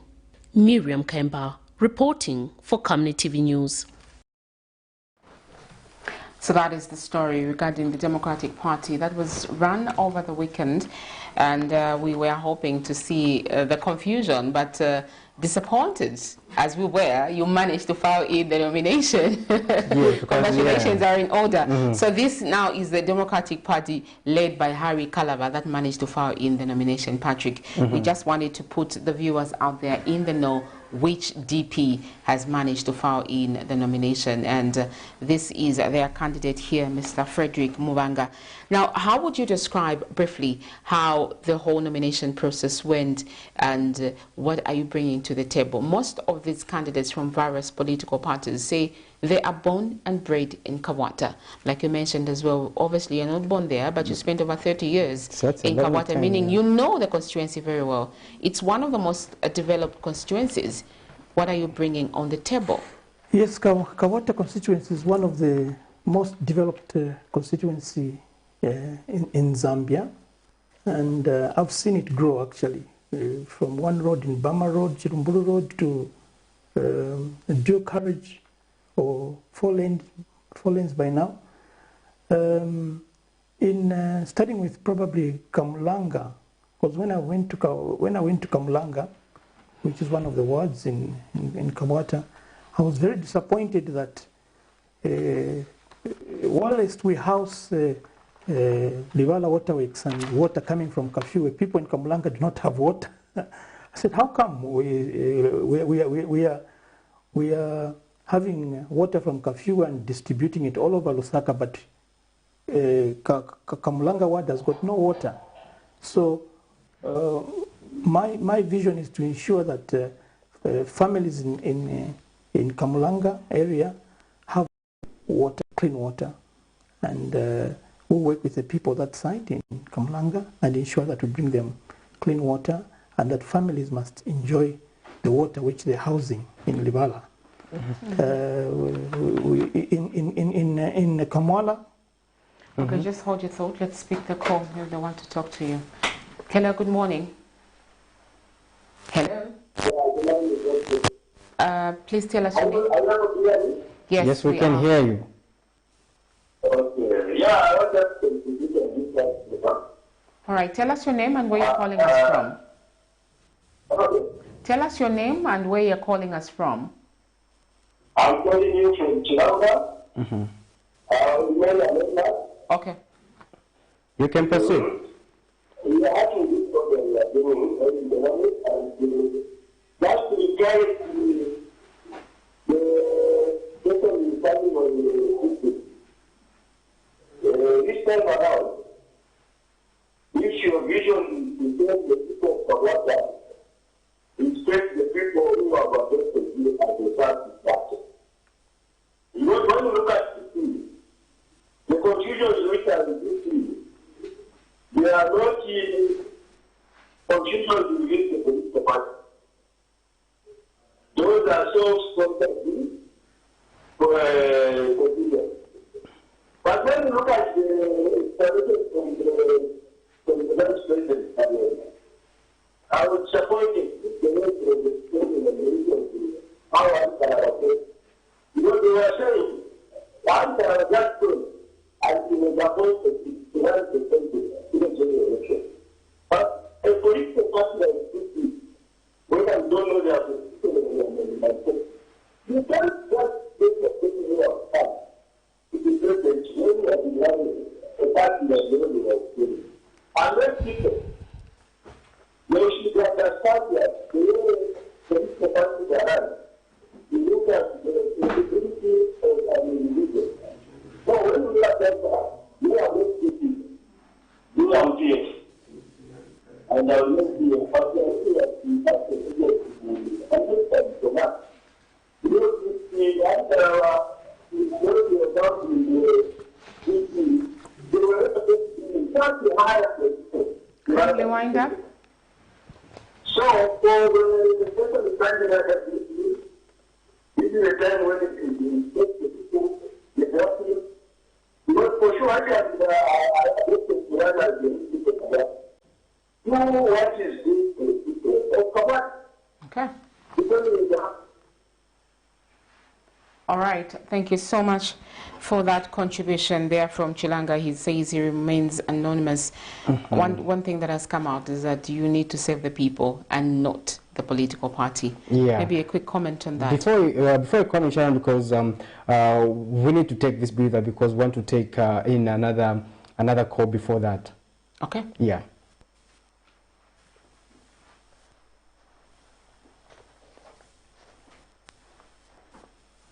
Is it? Hello? Hello? Wow. We'll proceed. I think you can respond. Yes, indeed. Thank you very much, anonymous caller from Chilanga, who said is a PF support and so on. Please, you're welcome to join us in the DP and in KABWATA in particular, because a lot of people are coming to us in KABWATA, giving me support, and we're encouraging them to tell their friends, and so on, because we know that the people of KABWATA are more knowledgeable of what is going on. They understand and they appreciate and they know what they want, and I know they've made up their mind already, because wherever we have gone on the ground, it's Muvanga. And so I do not take it for granted, really. I just thank God for the opportunity that I've been given. I'll serve people of KABWATA, and they will not be disappointed with me. I know exactly what needs to be done. I know where they want drainages to be cleaned and cleared. I know where there's water piling up because the drainage system is not okay. I've been on those places, and we work together with my colleagues, both at the constituency and ward levels, whom I've been interacting with, so that we can bring development to KABWATA, and that once more people in KABWATA will be smiling. Okay, they've been crying all along. Yeah, they've been crying. Okay. Yes, in one area within my constituency also, yes, at one time when they gave them land, but it was just land and the title deeds. They liked him for that, but he walked away and he's never been seen there. The last MP, the late Levy, may so rest in peace, never visited the place. Maybe there was not enough time, I don't know, but I've been on the ground there, and I've sat down and mingled with the people there. We'll make a difference in KABWATA. Thank you. All right, so we're going to take a short break. We'll be back on the other side as we continue to discuss with our guest, Mr. Fred Muranga, the Democratic Party candidate. You can also ask him questions pertaining to what you expect him to lobby for, especially provided he's given an opportunity to represent the people of KABWATA constituency in the National Assembly. We'll be back on the other side. Camnet TV is becoming big and better. You can now watch Camnet TV wherever you are around the world, simply by downloading the Camnet TV app.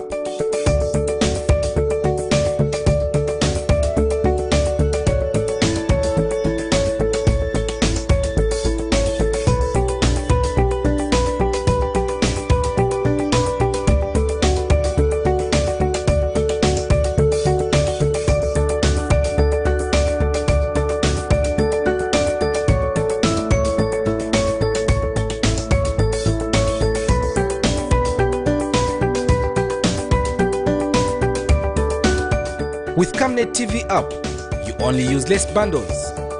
Camnet TV, not just another channel.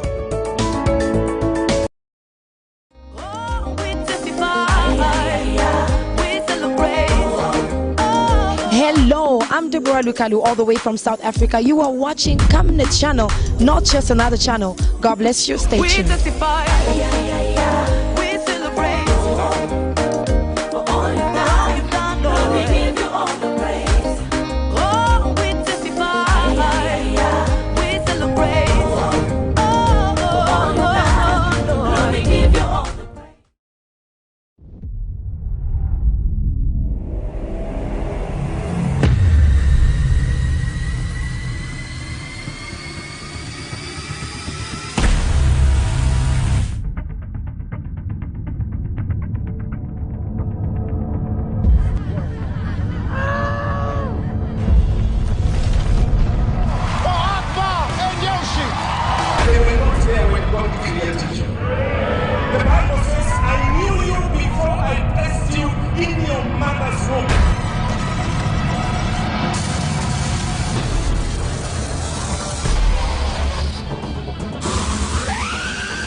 And bananas. Working, waiting, this what you've been praying for.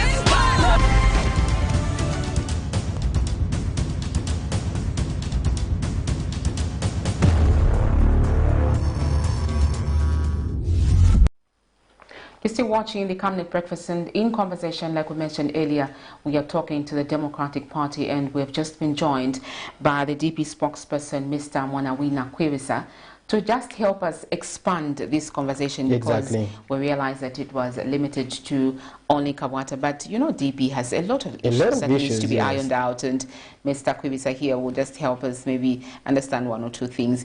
Just to kick the ball rolling, Mr. Kwirisa, this campaign in KABWATA, If the three, the Judith Kabembas of that world say, we want to work with you and campaign for this KABWATA candidate, are you welcoming them? Good morning, viewers, and it's a pleasure to be here. And I've brought the golden boy, the golden man, anointed man for KABWATA. Look, we have gone through a lot to bring him here, and people were incarcerated. And I think I'm on the record. We have challenged, we followed the law, we wrote to ECZ, we were aggrieved. In fact, they even, we went further because of the same confusion. We had some of our members arrested and then bailed out. I think it was covered even on the news. Look, just a few days ago, I think I want Zambia to awaken. Firstly, there are 3 expelled characters, all right? 3 very expelled characters who I have said destroyers of democracy. Look, there is strength in diversity. But the Bible is very clear, Zambia, that 2 cannot work together unless they what? Agree. Now, a few days ago, one Judith Kabemba was on radio, and you can pull that, and saying, we are willing. And when she was just finished saying we are willing, one Evans Chilambwe wrote an article to begin to fool Hari Kalaba. Okay? And then, apart from that, they begin to rush to the Registrar of Societies to bar us. They also, you have seen on record, they begin to rush to the court. Now, colleagues, Zambia, help me. I want to work with somebody that we have not agreed with. Yet I go and begin to insult the family, begin to take them to court. How deceitful is that? You be the judge because, look, they have called him names. They have taken him to SEC. They have even impersonated our Secretary General, Precious Ntambo. Signed letters as Secretary General when the Registrar of Society, the Precious Ntambo is the one sitting there. And this is the case we are going to say. Zambia has got laws. And we are going to pursue Evans Chilambwe for the disturbance and trying to destroy democracy. Look, I'm on record. We did say there's no faction. There are 3 expelled and DP. This case in court, I cannot talk much about it because it's bordering on court issues. Yes. It's not about DP. It is not. DP remains strong, and DP's leadership remains Hari Kalaba. And Hari Kalaba will be appearing shortly, even on 5FM. He was on Christian Voice. You've hosted him here. Look, he remains our president for the Democratic Party, and the courts will be the ones to pronounce. What this man had to go through, you saw somebody on TV saying they were going to field. Who has fielded? The truth has been known who wants to destroy. You know for the fact that we even had a meeting. We went to the Registrar of Society, my lady. We went to, I think you covered us. Yes. And we are law-abiding citizens because, look, people in Kamlanga, there is insecurity in KABWATA that we need to attend to. So much insecurity, so much unemployment. Look, Dallas City houses the biggest hospital. How many colleges does KABWATA have? So why can we not begin to attend to issues? But they were dragging us behind. Look, you know how Moses was born. You know what the problems that were going through before Moses was actually unleashed. And you know what God did? He made sure Moses grew up where? In the enemy's house. We are bringing a Moses now. This is a man that has 35 years. And behind this man is a vibrant group of DP. Because it's a firstborn. You know what? How you behave on a firstborn. Yes. We are going to pamper KABWATA. So I hope you live in KABWATA. We are going to pamper you to an extent that we need to leave a legacy. We need to leave a legacy that because, look, no matter how you look at it, we have relatives that live there. And the floods now, they're not only in southern province. No. They're just down the road here. There are people that defecate in boxes in KABWATA. I hope you're aware. Wow. Defecating in boxes. There are illegal settlements that have not even been legalized. So you have these pockets of crime that we need to attend to in terms of insecurity, empowering. Do you know of the case in Ward 5, Kamwana South, where even 2 people were shot because police were in broad daylight pursuing criminals? I think it is on my president's Facebook. And he went and visited the victims. So we're not talking about a party that will leave Mr. Fred Muwanga to do it alone. Because look, when we are joined together, one can chase 1,000 and two can chase 10,000. So that is how we are going for it. Look, for democracy to grow, you need to invest in this party. Because already we have seen that there is a lot of meddling that is coming from the UPND, even in the DP issues. Now we are also appealing through the viewers now that we are just appealing and waiting, since we are law-abiding, for the judiciary to also help us with the case that's not on DP, with the case that is in court. We are strongly appealing because all this would not have emanated. People were arrested. People have not slept. People were journeying. Letters left, right, center. Money that should be spent in KABWATA was being spent on all these things. Let's begin as Zambians to direct resources. And that is what Harry Kalawa and DP want. Direct resources where it matters the most. And not just talk. Look, let's not be a Christian beacon and fail to portray that when Christians come together, people can really say we eat well, we have better schools, our orphans are taken care of, our road drainage is done, our markets are not, we are not only conduits. Yesterday, I was very disappointed to hear one of the Millers Association saying, if because of the pricing and social media frenzy, I think you heard it, media people. And when he commented, he says, we will direct people to go and buy from chain stores.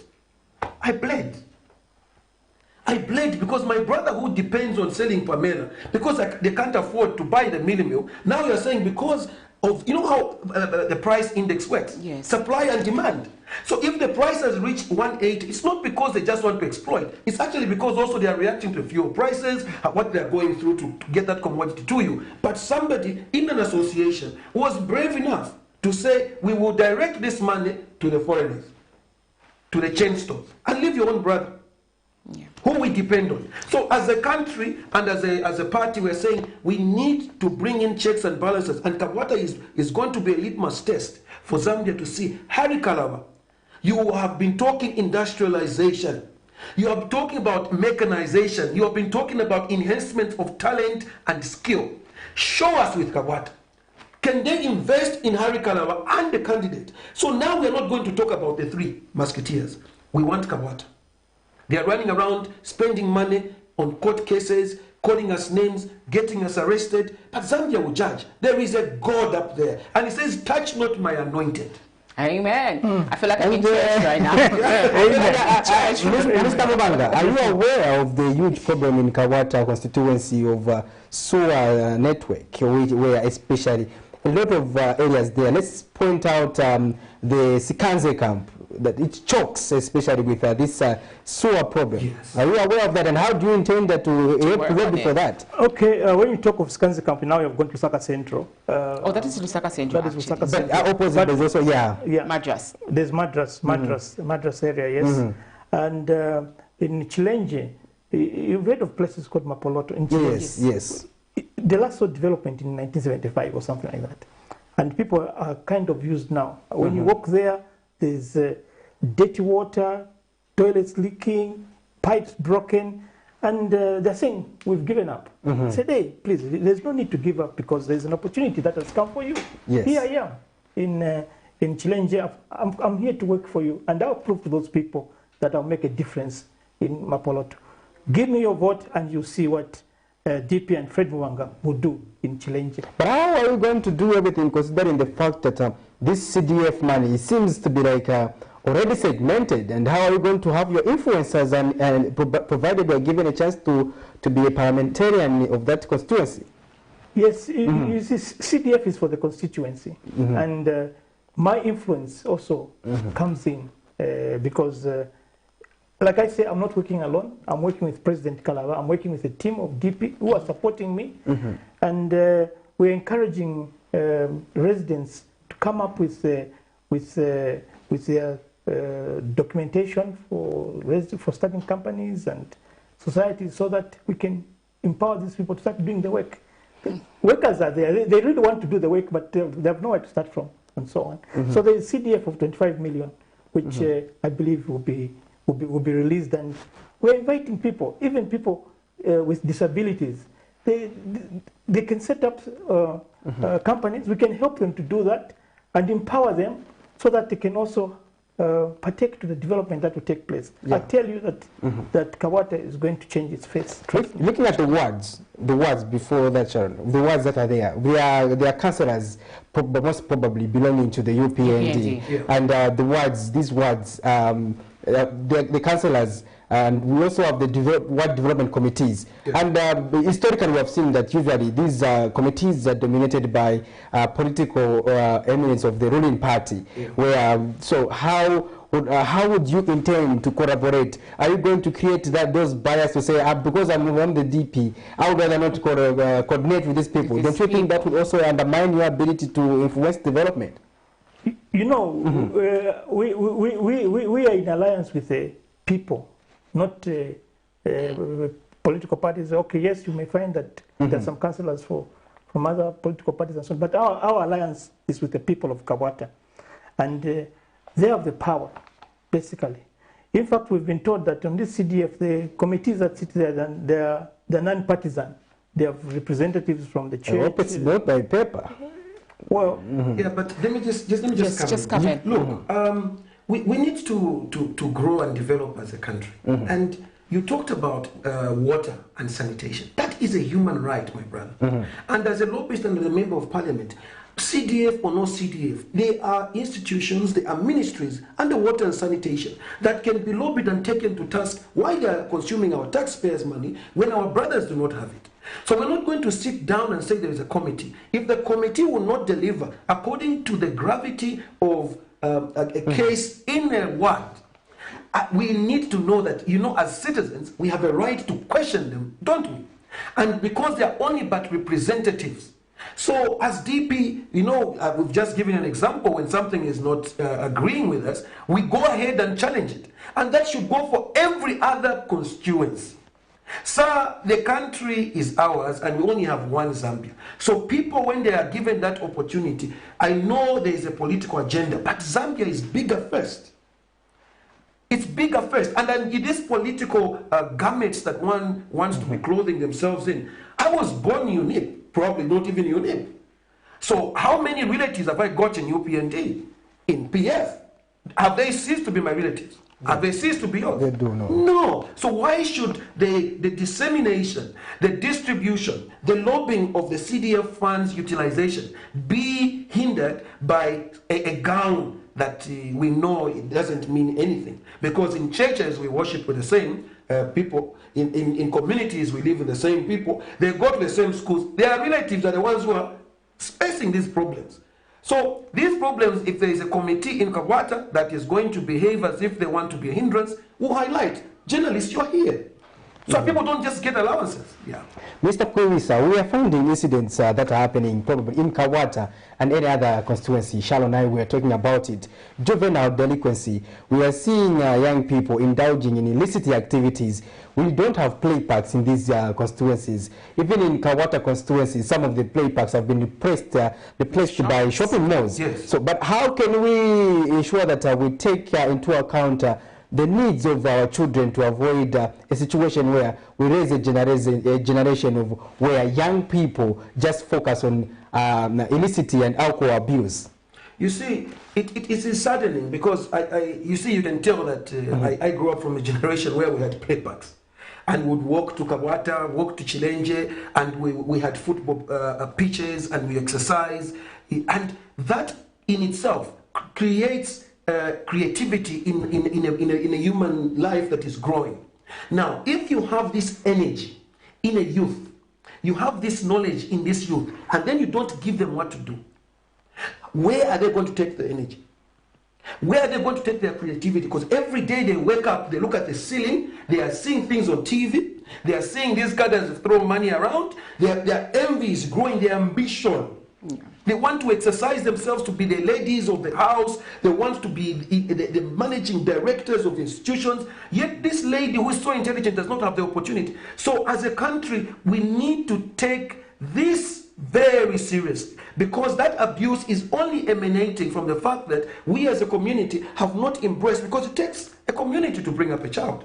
So that creative mind, That's why in the Harikala and DP, you know what we say? There will not be a youth ministry. There will be youths in all ministries deliberately. Deliberately, they should be there. Ministry of Agriculture, pump it with youths. So that they are sitting on every table that is making a decision. On every table. And that is not only to say they are just sitting. No, they will be given mandates and performance measures so that they begin to. So, look, you know today I'm close to my death day, and I've probably got 100 days. So today is a blessing for me. I need to leave a legacy. If I die today, what legacy have I left for my youth? If I just give them money, you see, there are certain cultures you see where their children are so young, and you see them working with their fathers because they are leaving a legacy.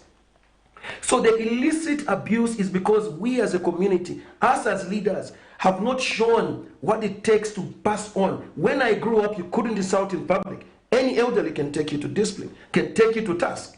But now, you can't talk to anybody. Everybody has got rights. Not obviously taking it for granted. So we have a huge task, and we just need to unite and make sure that the church is given that mandate. Because when you train a child how to grow, they will not depart from it. There you have it. You can join in the conversation on our Facebook page, or rather by calling us or texting us on the number that is on your screen, in case you want to interact with our guest on the program coming from the Democratic Party. Yeah. Actually, Patrick, we should be closing. Interesting. We've actually gone beyond our time, so I'm just going to give you under a minute to just conclude and tell the people of KABWATA why they should choose you. And Mr. Kuiza also will add on something as well, then we can close. We'll call you for another interview, obviously, for a long chat. So that yes, that we can continue to unpack issues. You can see that the airtime from Mr. Kuiza there is way too much. He's got a lot of data, a lot of bundles. Mr. Muvanga, please go ahead. Yes, my appeal to people of KABWATA, and when I'm talking about KABWATA, I'm talking of Chilenje, I'm talking about Libala, I'm talking about KABWATA, Kamwala, and Kamulanga. You know me, you have mingled with me, and you feel that what happened on 12th August is water under the bridge because everybody wanted change. But this time around, I'm coming as your member of parliament. Vote for me, and I'll be available to you people of KABWATA. My heart is KABWATA. Even my blood is KABWATA. Everything about me is KABWATA, and I'm looking forward to serving you and serving you well. What color is KABWATA? Is it pink? So very quickly, I think Zambia, I want to sit here a very proud man because we have an institution called ECZ. And ECZ is an institution that has been built and should be supported. Because if they're able to soberly analyze and become magnanimous to say this decision can only be made for this party to be opened like this, like that, believe me, ECZ is an institution we need to support.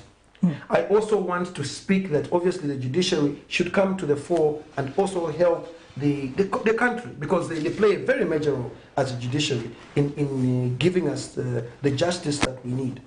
Okay. And we want to just state that in the name of democracy, we want to plead and continue pleading with the powers that be to allow. I know that, by the way, Fourth Estate, that there are people that have been summoned to appear before the police. Yes. We will not tolerate, we will not accept siphoning and intimidating you, the Fourth Estate. And we will stand before and after you and visit you and join you in those prisons. Because if they muzzle our mouths, people will not know what people are going through. So already some manager has been summoned to go to police headquarters. We are watching. We will sit with you, Fourth Estate. Ngabakukaka tuleisa. Tatrefaa kutwele mboku tutinya mchalo chesu. Bati luhanile twakaka.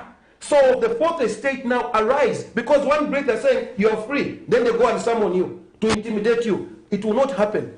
Let them prove, and the people that should actually be taken to task now is we need to report the public officials that we are planning to sabotage democracy and abuse their authority. Those are the people we should be reporting. We want them summoned to ACC for going beyond their mandate. Not kwambo kutinya imama journalist. Takana. takana ifo ameza kugwirani agwira isaini. So the police are enforcers. So ujamena police, let them know we'll be around to help. Anybody that touches you touches us. And God says, touch not our anointed. Whatever is done in the dark shall be exposed. So if it is exposed, just talk to us. By the way, can they prove to us that there was no letter written to ECZ to tell them to stop? If they can't, can they prove to us what ECZ wrote to them? So if instead of intimidating you, the journalists, for covering the news, they should dispute. Because those letters are in public domain. They wrote and we said they are interfering. So whatever is going on, we are just challenging the Ministry of Home Affairs and whoever it is who's a civil servant, who I pay for, not to intimidate you. Who I pay for. Before they became a PS, I paid for them. So as DP, we are watching. We don't need binoculars. If I remember that, this is the time. Kia wela. All right, Patrick. There you have it. We had an interesting conversation with the Democratic Party. And unfortunately, time is not on our side. We'll continue inviting them because the rest of the KABWATA by-election is too long before a poll day. So we'll continue engaging these candidates so that our people can make informed decisions based on their ability to deliver on their commitments. Shalom. Indeed, we have been in conversation with the Democratic Party parliamentary candidate for KABWATA constituency, Mr. Frederick Mwanga, and the spokesperson, Mr. Mwanawina Kwevisa, here elaborating on quite a number of issues. Clearly, time has not been on his side. He still wants to talk about a lot of issues. We will invite him next time to just finish the whole book that he has, the whole bundles that he has. But for now, though, it's good morning and keep watching Camnet TV.